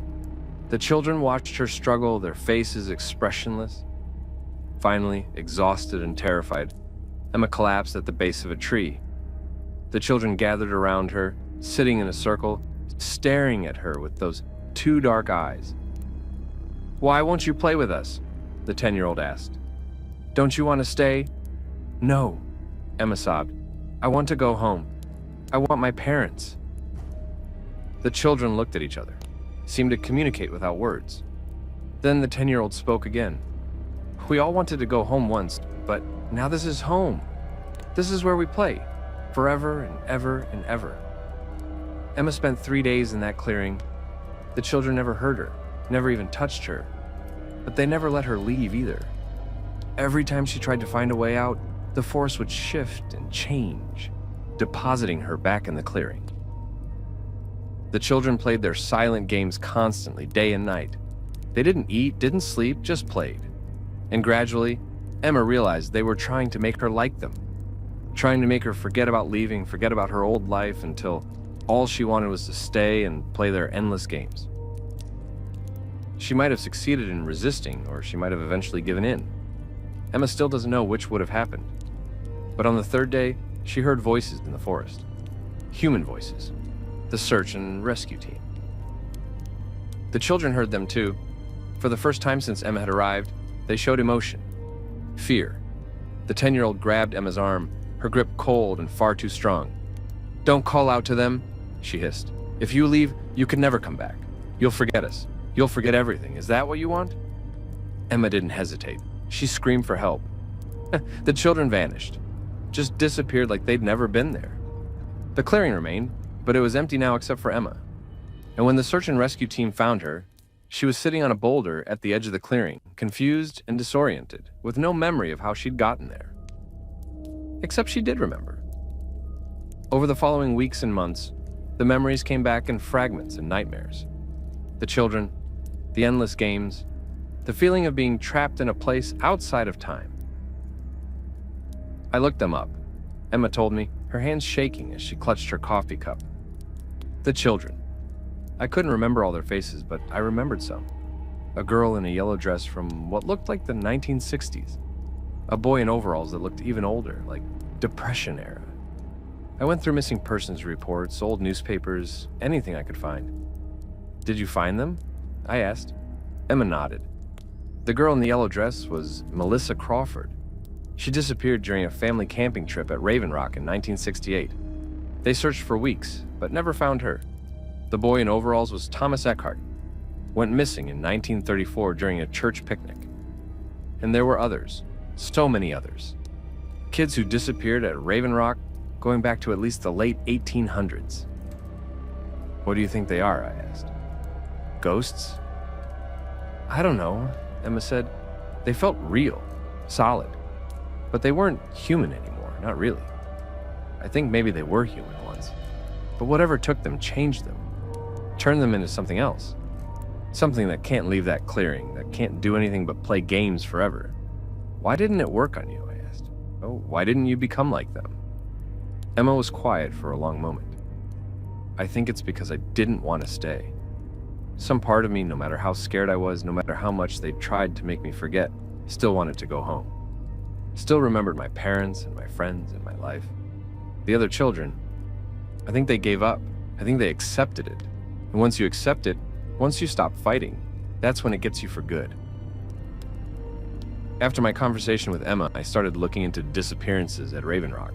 What I found was disturbing. Since the park was established in 1940, there have been 23 disappearances of children and teenagers in the Raven Rock area. 7 were never found.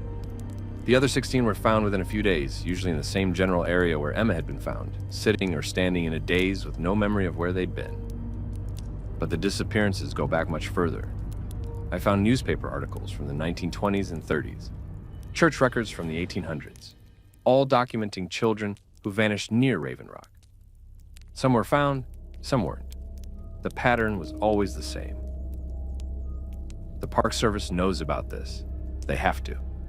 That's why they keep that section of trail closed, why they warn rangers to keep hikers away.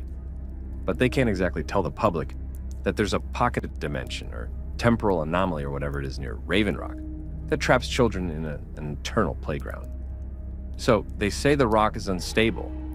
They say it's dangerous. They keep the gate closed and hope people listen. But people don't always listen. Every year, someone ignores the signs, jumps the gate, goes exploring. And every few years, a child doesn't come back. Emma ended her story with a warning. If you have kids, she said, if you know anyone with kids who wants to visit Raven Rock, tell them to stay on the marked trails. Don't let them wander off, not even for a second. Because those children in the clearing, they're lonely. They're always looking for new friends, and once they find you, they don't want to let you go. I asked Emma if she'd ever thought about going back, about trying to help the trapped children. She looked at me like I was insane. Go back? I have nightmares about that place every single night. I wake up thinking I'm still there, still trapped in that clearing with those children. I'll never set foot in Cumberland Gap again as long as I live. Then she leaned forward, her eyes intense.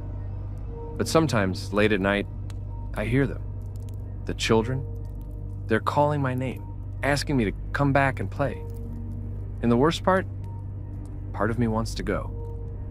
Part of me misses them. Misses that clearing. That's what scares me most. That they're still in my head somehow. Still trying to pull me back. Emma left after that, and I haven't seen her since. But I think about her story every time I patrol near Raven Rock. I make sure that gate stays closed. I turn back every hiker who tries to go past it, no matter how much they argue that they're experienced, that they know what they're doing. Because I know what's waiting back there in that clearing. I know those children are still playing their silent games, still waiting for new friends to join them. And I'll do everything in my power to make sure no one else gets the invitation. We're past the halfway point now, folks, and these stories just keep getting darker. I want to take a moment to ask you, have any of you had experiences with places that felt wrong? Areas where you knew, deep in your gut, that you shouldn't be there? Share your stories in the comments below. And if you're finding value in these warnings from the deep mountains, please hit that like button and subscribe to Park Ranger Files. We're so close to 1,000 subscribers, and your support helps these stories reach the people who need to hear them. Now, let's continue into even darker territory. Story 8. Bald Mountain in Cherokee National Forest, Tennessee, got its name because the summit is completely bare. No trees, just grass and rock and spectacular views. There are a few theories about why the summit is treeless. Some say it's because of fires, others say the soil composition won't support trees. The Cherokee had a different explanation, but most folks dismiss it as legend. I learned the Cherokee explanation from an old man named Joseph Swimmer, who claimed descent from one of the Cherokee families that had managed to avoid the Trail of Tears. He lived in a cabin near the forest boundary and had been there so long that even the oldest rangers couldn't remember a time when he wasn't part of the landscape. I met Joseph when I was investigating reports of illegal campfires on Bald Mountain. Rangers had been finding fire rings near the summit, big ones, large enough for gatherings of 20 or 30 people. But we never found anyone up there, never caught anyone in the act of building these fires. They'd just appeared, still warm from recent use, with no footprints or other evidence of who'd been there. I'd hiked up to check on another report, found a fire ring that was still smoking. I was photographing it, documenting the evidence, when Joseph appeared. I don't mean he walked up, I mean he just appeared, like he'd materialized out of the air. "You won't find them," he said, nearly giving me a heart attack. Jesus, I spun around, hand on my radio. "Where did you come from?" "Been here longer than you," Joseph said, which wasn't really an answer. "You won't find the ones making these fires. They're not from your time." I'd dealt with my share of eccentric locals who like to spin yarns for the Rangers, so I figured Joseph was just another storyteller. But he settled down on a rock like he was preparing for a long conversation, and I was curious enough to listen. "My grandmother told me about the fires on Bald Mountain," Joseph said. Her grandmother told her, going back 7, 8 generations. The fires have been burning up here since before the white man came. Since before the Cherokee came, even. They're older than any of us. "Who lights them?" I asked, playing along. The ones who came before, Joseph said, the old ones. They gather here on certain nights when the barrier between their world and ours grows thin. They light their fires and dance and sing, celebrating or mourning or doing whatever it is they do. And sometimes if you're foolish enough to climb this mountain on one of those nights, you might see them. Have you seen them? I asked. Joseph's expression darkened. Once, when I was young and stupid, I came up here on the night of the autumn equinox. Wanted to see if the old stories were true. I saw them all right, and I've spent every day since wishing I hadn't. He wouldn't say more than that. Just warned me not to come to Bald Mountain after dark, especially during the equinoxes and solstices. Then he vanished as suddenly as he'd appeared, leaving me wondering if I'd hallucinated the entire conversation. Yeah, I didn't hallucinate the firing, though. It was real, and it wasn't the last one I'd find. Over the next few months, fire rings kept appearing on Bald Mountain's summit, always after dark, always when no one was supposed to be up there. Then came the night I saw the fire myself. It was late September, about a week before the autumn equinox. I'd been working late, finishing up some paperwork at the ranger station, when I looked out the window and saw a glow on the horizon. A big glow, like a massive bonfire, coming from the direction of Bald Mountain. I grabbed my radio and my gear and headed up the mountain. It was a 2-hour hike to the summit, and by the time I was halfway there, I could hear music, drums maybe, or chanting. The sound echoed off the mountains in a way that made it impossible to tell exactly where it was coming from. I kept climbing, following the glow and the sound. As I got closer to the summit, the music got louder, more complex. There were definitely drums, but also other instruments I couldn't identify, playing rhythms that seemed to shift and change, never quite falling into a pattern my ears could follow. I reached the tree line and looked up at the summit. There was definitely a fire up there, a huge bonfire that lit up the night sky. And around it, silhouetted against the flames, were figures, dozens of them, maybe hundreds, dancing in a circle around the fire. Every instinct I had told me to turn around and go back down the mountain. But I was a ranger. It was my job to investigate illegal activities in the park, and this definitely qualified as illegal. You can't have open fires on Bald Mountain, and gathering in groups this large requires a permit. I climbed the last stretch to the summit and stood at the edge of the bare ground, looking at the scene before me. The fire was massive, 20 feet tall at least, burning with flames that were the wrong color, too blue, too green, too bright. The figures dancing around it were human-shaped but wrong in subtle ways. Too tall, or with limbs that bent at odd angles, or with faces that seemed to shift and blur when I tried to look directly at them.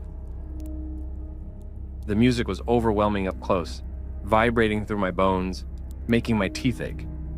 The rhythm was complex beyond anything I'd ever heard, layers upon layers of sound that seemed designed to confuse and disorient. I tried to call out to identify myself as a ranger, but my voice was lost in the music. I tried to step forward, to get closer, but my legs wouldn't move.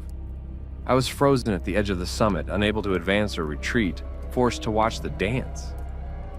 The figures moved in patterns around the fire, weaving in and out, coming together and breaking it apart.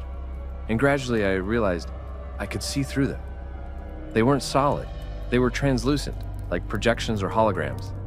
There, but not quite there. Then one of them noticed me. It stopped dancing, turned to face me directly.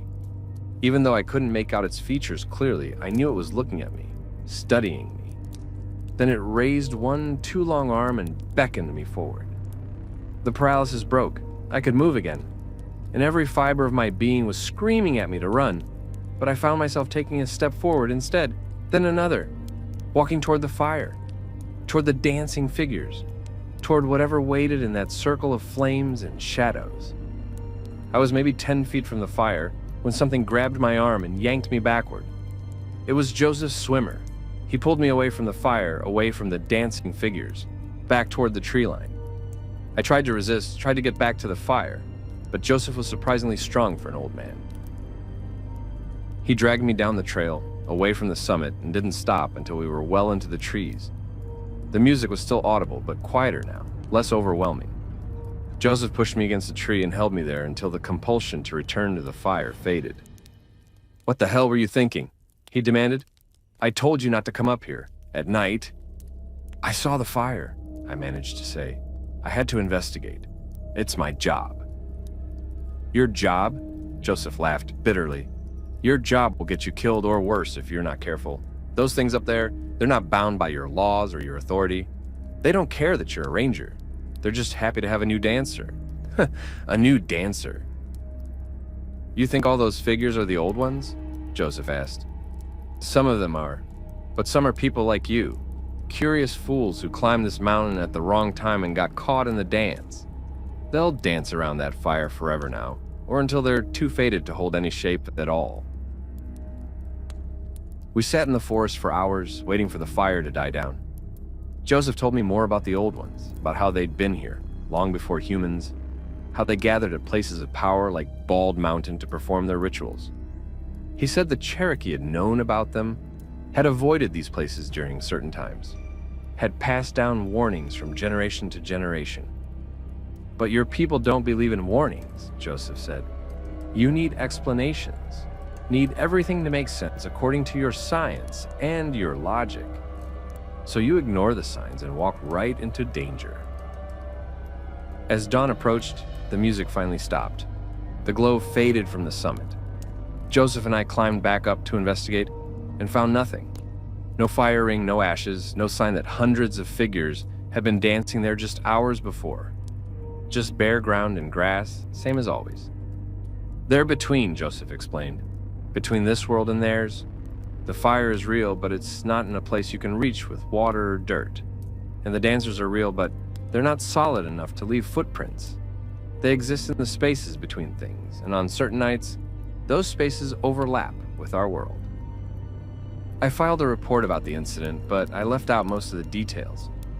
I said I'd seen what looked like a large bonfire, but when I investigated, there was nothing there.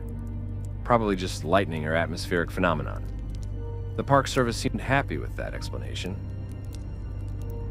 But I've been back to Bald Mountain many times since that night, and always during the day, always alone.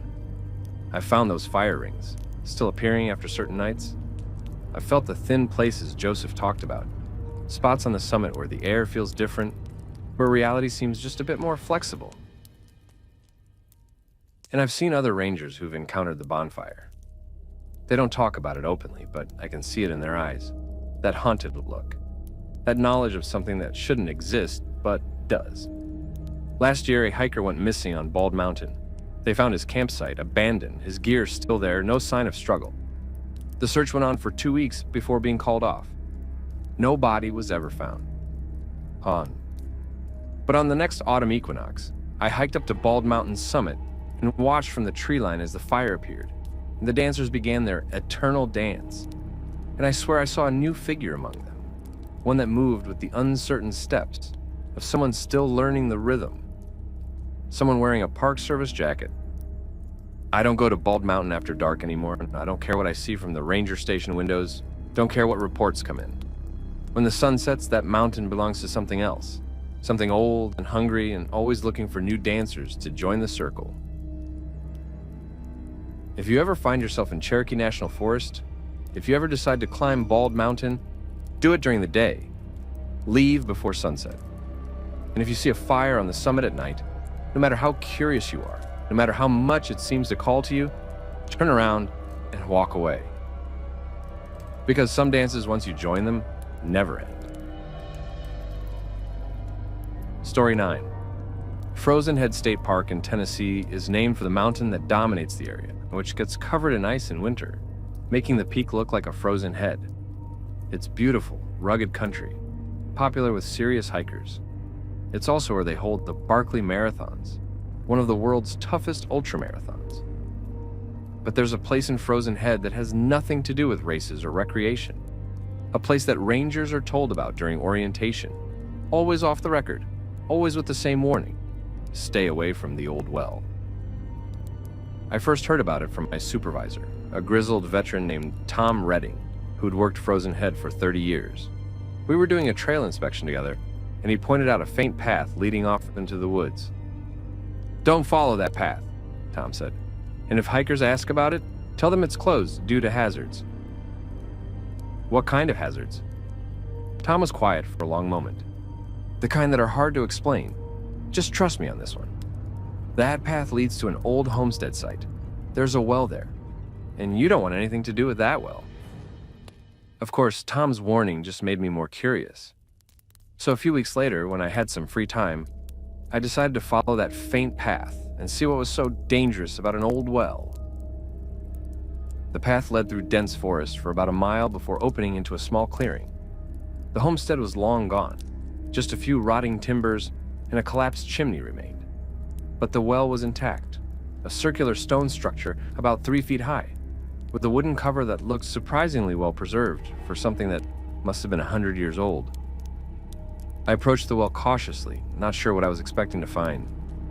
When I reached it, I lifted the wooden cover and looked down. The well was deep, dropping away into darkness beyond the reach of daylight.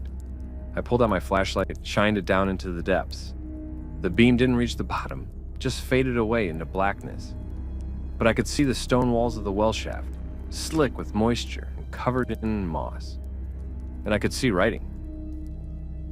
Someone had carved words into the stones, dozens of lines of text spiraling down into the darkness.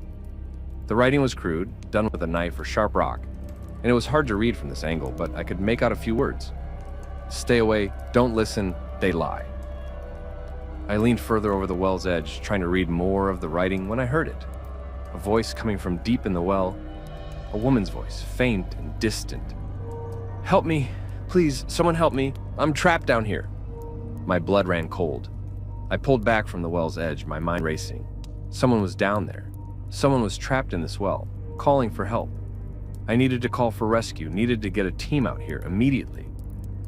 I grabbed my radio, was about to call it in, when I heard the voice again. "Please hurry, I'm so cold. I've been down here for so long." Something about the voice made me pause. It was too clear, too steady. If someone had really been trapped in that well for any length of time, they'd be panicked, desperate, probably hypothermic. This voice was calm, almost pleasant. And it was coming from impossibly deep in the well. The shaft had to be at least 50 feet deep, probably deeper. No one could have fallen that far and survived, let alone be coherent enough to call for help. I leaned over the well again, shined my flashlight down. "Hello? Can you see my light?" "Yes," the voice said. "I can see it. Please, throw down a rope. Pull me up." "How deep are you?" I asked. There was a pause, and then, "Not deep, just a little ways down. I can almost reach the top. If you lean down, you can grab my hand." I shined the flashlight directly down the shaft, following it as far as the beam would reach. There was nothing there, no person, no hand reaching up. Just empty well shaft descending into darkness. "I don't see you," I said. "I'm right here," the voice said, and now it sounded closer. Much closer. "Just lean down a little further. Reach your hand down.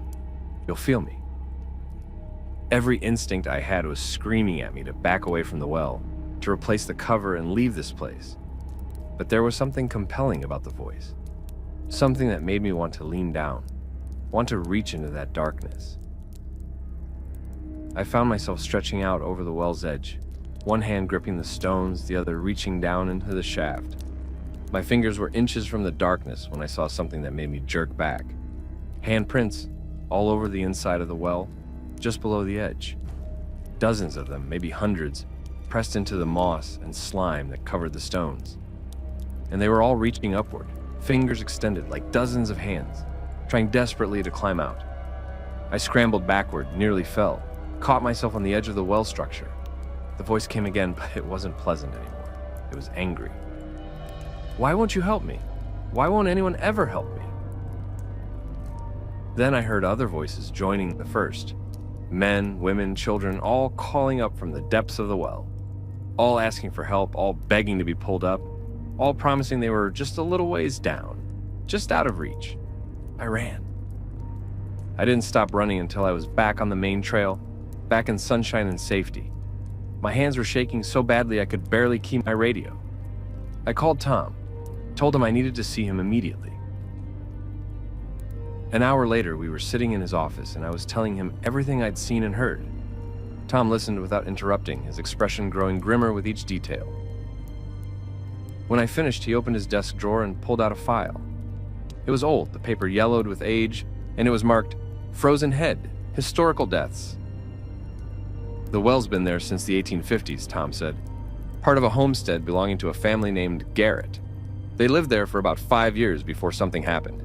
The exact details are murky, but the end result was clear. The entire family disappeared." He opened the file, showed me newspaper clippings from 1857.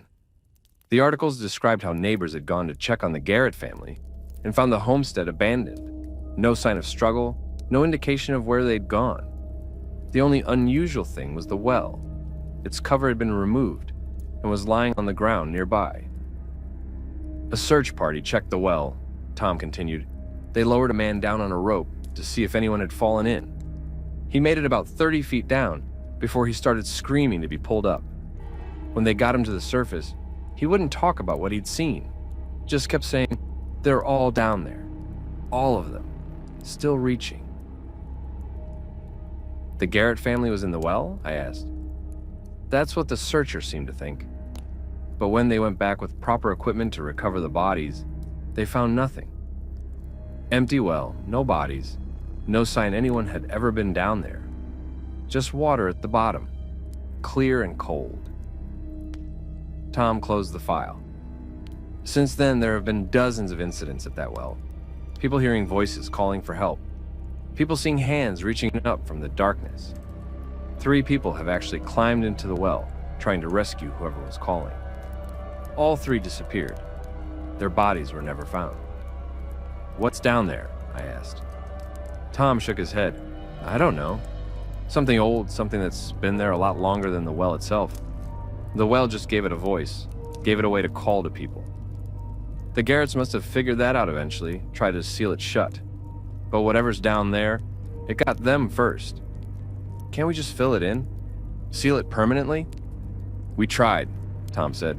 "Back in the 80s, a ranger had the same idea you did. Got a crew together, filled the well with rocks and dirt, poured concrete over it. 3 days later, the cover was off again and the well was empty. Whatever's down there doesn't want to be sealed in." I've been back to that clearing a few times over the years, always to check on the well, always to make sure the wooden cover is in place and the warning signs I posted are still visible. Each time I can hear the voices if I get too close, always calling, always asking for help, always promising they're just out of reach. And each time, I notice new handprints on the inside of the well, new marks where someone leaned over too far and nearly fell in. Or did fall in, and we just haven't found their car abandoned at the trailhead yet. The Park Service won't acknowledge the well officially, can't put up signs saying, "Beware, mysterious entity in old well lures people to their deaths." So we just mark the trail as closed, tell hikers it's hazardous, and hope people listen.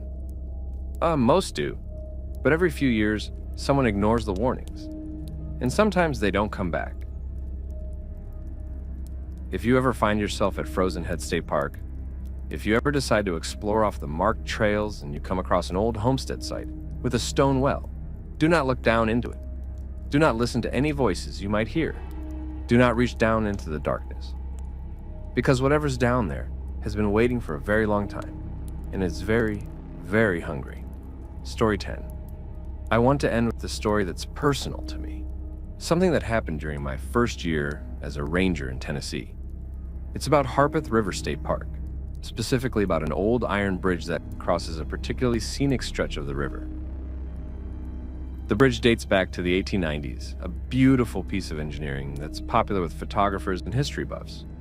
During the day, it's one of the most picturesque spots in the park. At night, it's something else entirely. I learned about the bridge from a local woman named Ruth Ann Miller, who had lived near the park her entire 83 years. She cornered me at a community meeting about park management and pulled me aside with a warning. "You're new here, so you don't know about the bridge," she said, "but you need to learn quick. Don't cross that bridge after dark, and don't let anyone else cross it either." When I asked why, Ruth Ann told me a story that went back to 1952. There was a young couple, high school sweethearts, who'd been dating for 2 years. The boy's name was Daniel Tucker. The girl's was Mary Lee Patterson. Everyone in the community expected them to get married after graduation, settle down, raise a family. But then Daniel got drafted to fight in Korea.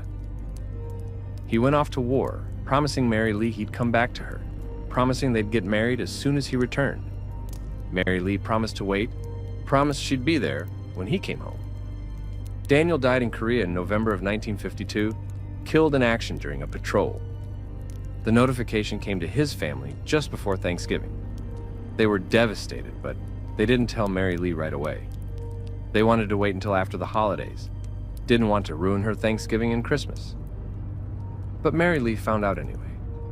A letter Daniel had written to her weeks before he died arrived in late December. In it, he mentioned some of the boys in his unit who'd been killed, boys from nearby counties that Mary Lee knew. She started asking questions, started checking casualty lists. When she found Daniel's name, something broke inside her. On New Year's Eve, 1952, Mary Lee told her parents she was going to a party with friends. Instead, she drove to the iron bridge over Harpeth River. She parked her car at one end, walked to the middle of the bridge, and jumped. The river was running high from recent rains and the current was strong. They found her body 3 days later, caught in branches a mile downstream. At her funeral, Mary Lee's mother read a note they'd found in her daughter's car. It said simply, "I promised to wait for him. I'm going to keep that promise." That would have been the tragic end of the story, except for what started happening at the bridge. People began reporting seeing a young woman in a white dress standing in the middle of the bridge at night. She'd appear suddenly, always around midnight, always in the same spot where Mary Lee had jumped. And if anyone tried to approach her, she'd vanish. Ruth Ann herself had seen the woman once, back in the 1960s. She'd been driving home late, crossed the bridge, and saw her standing there in the headlights. Ruth Ann stopped the car, got out to see if the woman needed help. But when she walked onto the bridge, the woman disappeared. "That's not the scary part, though," Ruth Ann told me. "The scary part is what happens if you're on the bridge when she appears." According to Ruth Ann, if you're walking or driving across the bridge and Mary Lee's ghost appears, you have to keep moving. You can't stop, can't try to talk to her, can't acknowledge her presence at all. Because if you do, if you stop on that bridge, she'll try to convince you to jump with her. Hint? She's lonely, Ruth Ann explained. Still waiting for Daniel, still convinced he's going to come back. And in her confused state, she thinks anyone on the bridge at midnight might be him. When she realizes they're not, she gets angry, desperate. And desperate ghosts are dangerous ghosts. I thanked Ruth Ann for the warning, filed it away with all the other local legends I'd heard since starting my job. I didn't really believe in ghosts, figured there was some rational explanation for the sightings. Probably just moonlight on mist, or people's imaginations running wild. Then I saw her myself. It was late October, about 3 months after my conversation with Ruth Ann. I'd been working late, doing paperwork at the ranger station. I left around 11:30, tired and ready to go home. The quickest route home was across the iron bridge. I was halfway across when my headlights caught her. A young woman in a white dress, standing in the exact center of the bridge. She was facing away from me, looking down at the water below. Her hair was long and dark, and even from a distance I could see she was soaking wet, water dripping from her dress and hair. I slammed on the brakes without thinking, my ranger training kicking in. Someone was in distress, someone needed help. I started to get out of my truck when I remembered Ruth Ann's warning. Don't stop on the bridge. I looked at the woman again, really looked at her. She was too still, not shivering despite being soaked in late October weather. And there was something wrong with the way she stood, like her feet weren't quite touching the bridge deck. As I watched, she slowly turned to face my truck. I couldn't see her features clearly in the headlights, but I could see her eyes. They were dark and empty, like looking into deep water. She raised one hand, beckoning me forward. Every instinct I had was screaming at me to shift into reverse and get off that bridge. But I was frozen, my hand on the door handle, unable to move. The woman started walking toward my truck, her movements smooth and fluid, her feet definitely not touching the ground now. She reached my driver's side window and looked in at me. Up close, I could see that she was young, probably 18 or 19. She was beautiful in a heartbreaking way, with delicate features and sad eyes that seemed to hold centuries of loneliness. She tapped on my window. "I'm waiting for someone," she said. Her voice was muffled by the glass, but clear enough to understand. "Have you seen him? Daniel Tucker? He promised he'd come back." I should have driven away.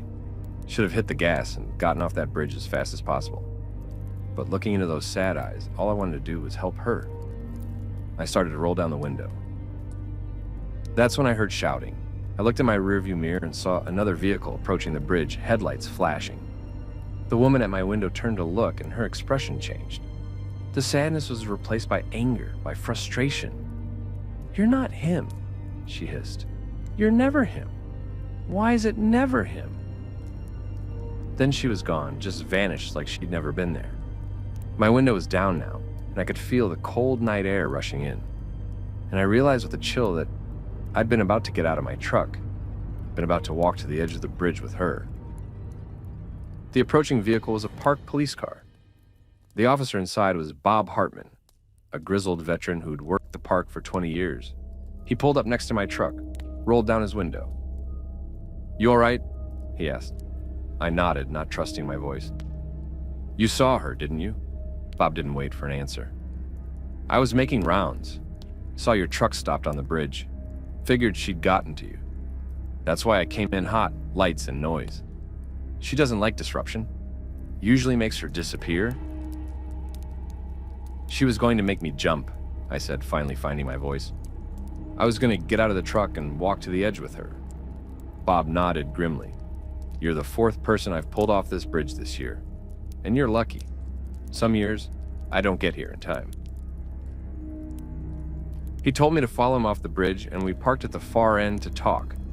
Bob explained that the Park Service was well aware of Mary Lee's ghost, that rangers were instructed to patrol the bridge area around midnight to discourage people from crossing at that time. "But we can't close it," Bob said. "It's a public roadway, and there's no legal grounds for shutting it down. So we do what we can. We patrol, we warn the locals, and we hope no one gets caught on that bridge when she appears." "Has anyone died?" I asked. Bob was quiet for a long moment. 3 people that we know of. All drownings in the river near the bridge, all around midnight. All young men, roughly the same age Daniel Tucker was when he died. We can't prove it was her, but he didn't need to finish. We both knew. I've crossed that bridge hundreds of times since that night, but never after dark. I take the long way home now. Add an extra 20 minutes to my drive. It's worth it to avoid that bridge at midnight. But I still hear the stories. People still see the woman in white, still get caught in her desperate search for her lost love. Some of them get away, say by a patrolling ranger or by their own common sense kicking in at the last moment. Some of them don't. Last year, a college student from Nashville drowned in Harpeth River. His car was found parked near the bridge, his phone in the front seat showing he'd been on the bridge at 11:47 p.m. Search teams found his body downstream 2 days later. His family said he'd been fascinated by local ghost stories, had been researching them for a class project. They found notes in his apartment about Mary Lee Patterson, about the ghost on the bridge, about how he wanted to see her for himself. He saw her, all right, and he paid the price. So if you ever find yourself in Tennessee, if you ever drive through Harpeth River State Park and see that beautiful old iron bridge, cross it during the day. Admire the engineering, take your pictures, enjoy the scenery. But when the sun goes down, find another route. Because Mary Lee Patterson is still waiting on that bridge, still searching for her lost love. And in her loneliness and confusion, she might just convince you to join her in the dark water below. After all, she made a promise to wait.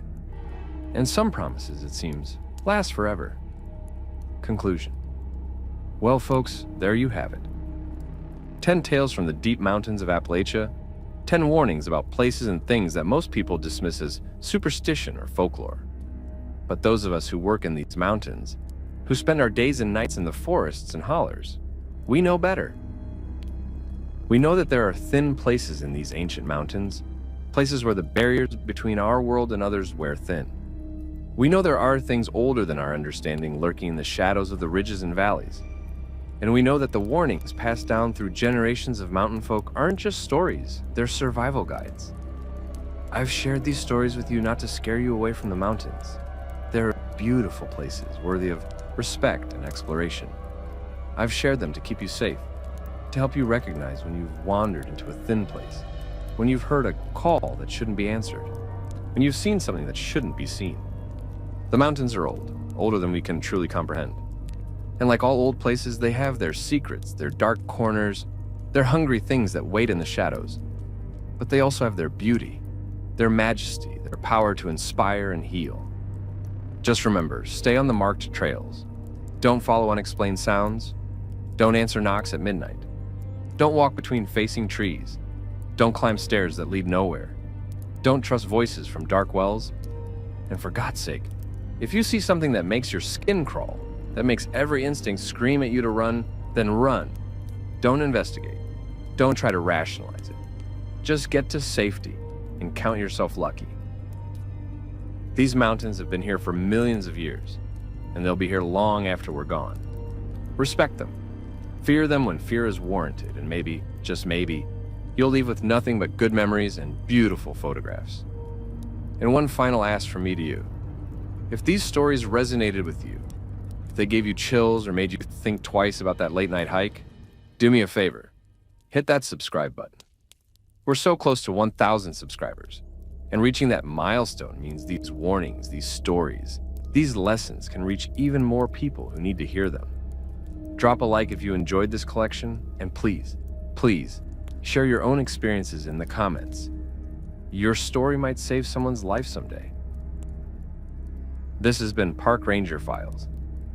Stay safe out there, folks. The mountains are beautiful, but they're not always kind. And sometimes, the old warnings are the only things standing between us and the darkness that waits in the deep places. Until next time, this is your host signing off. And remember, if you hear whistling in the woods, if someone knocks at midnight, if you find stairs that lead nowhere, turn around and walk away. Some invitations are better left unanswered,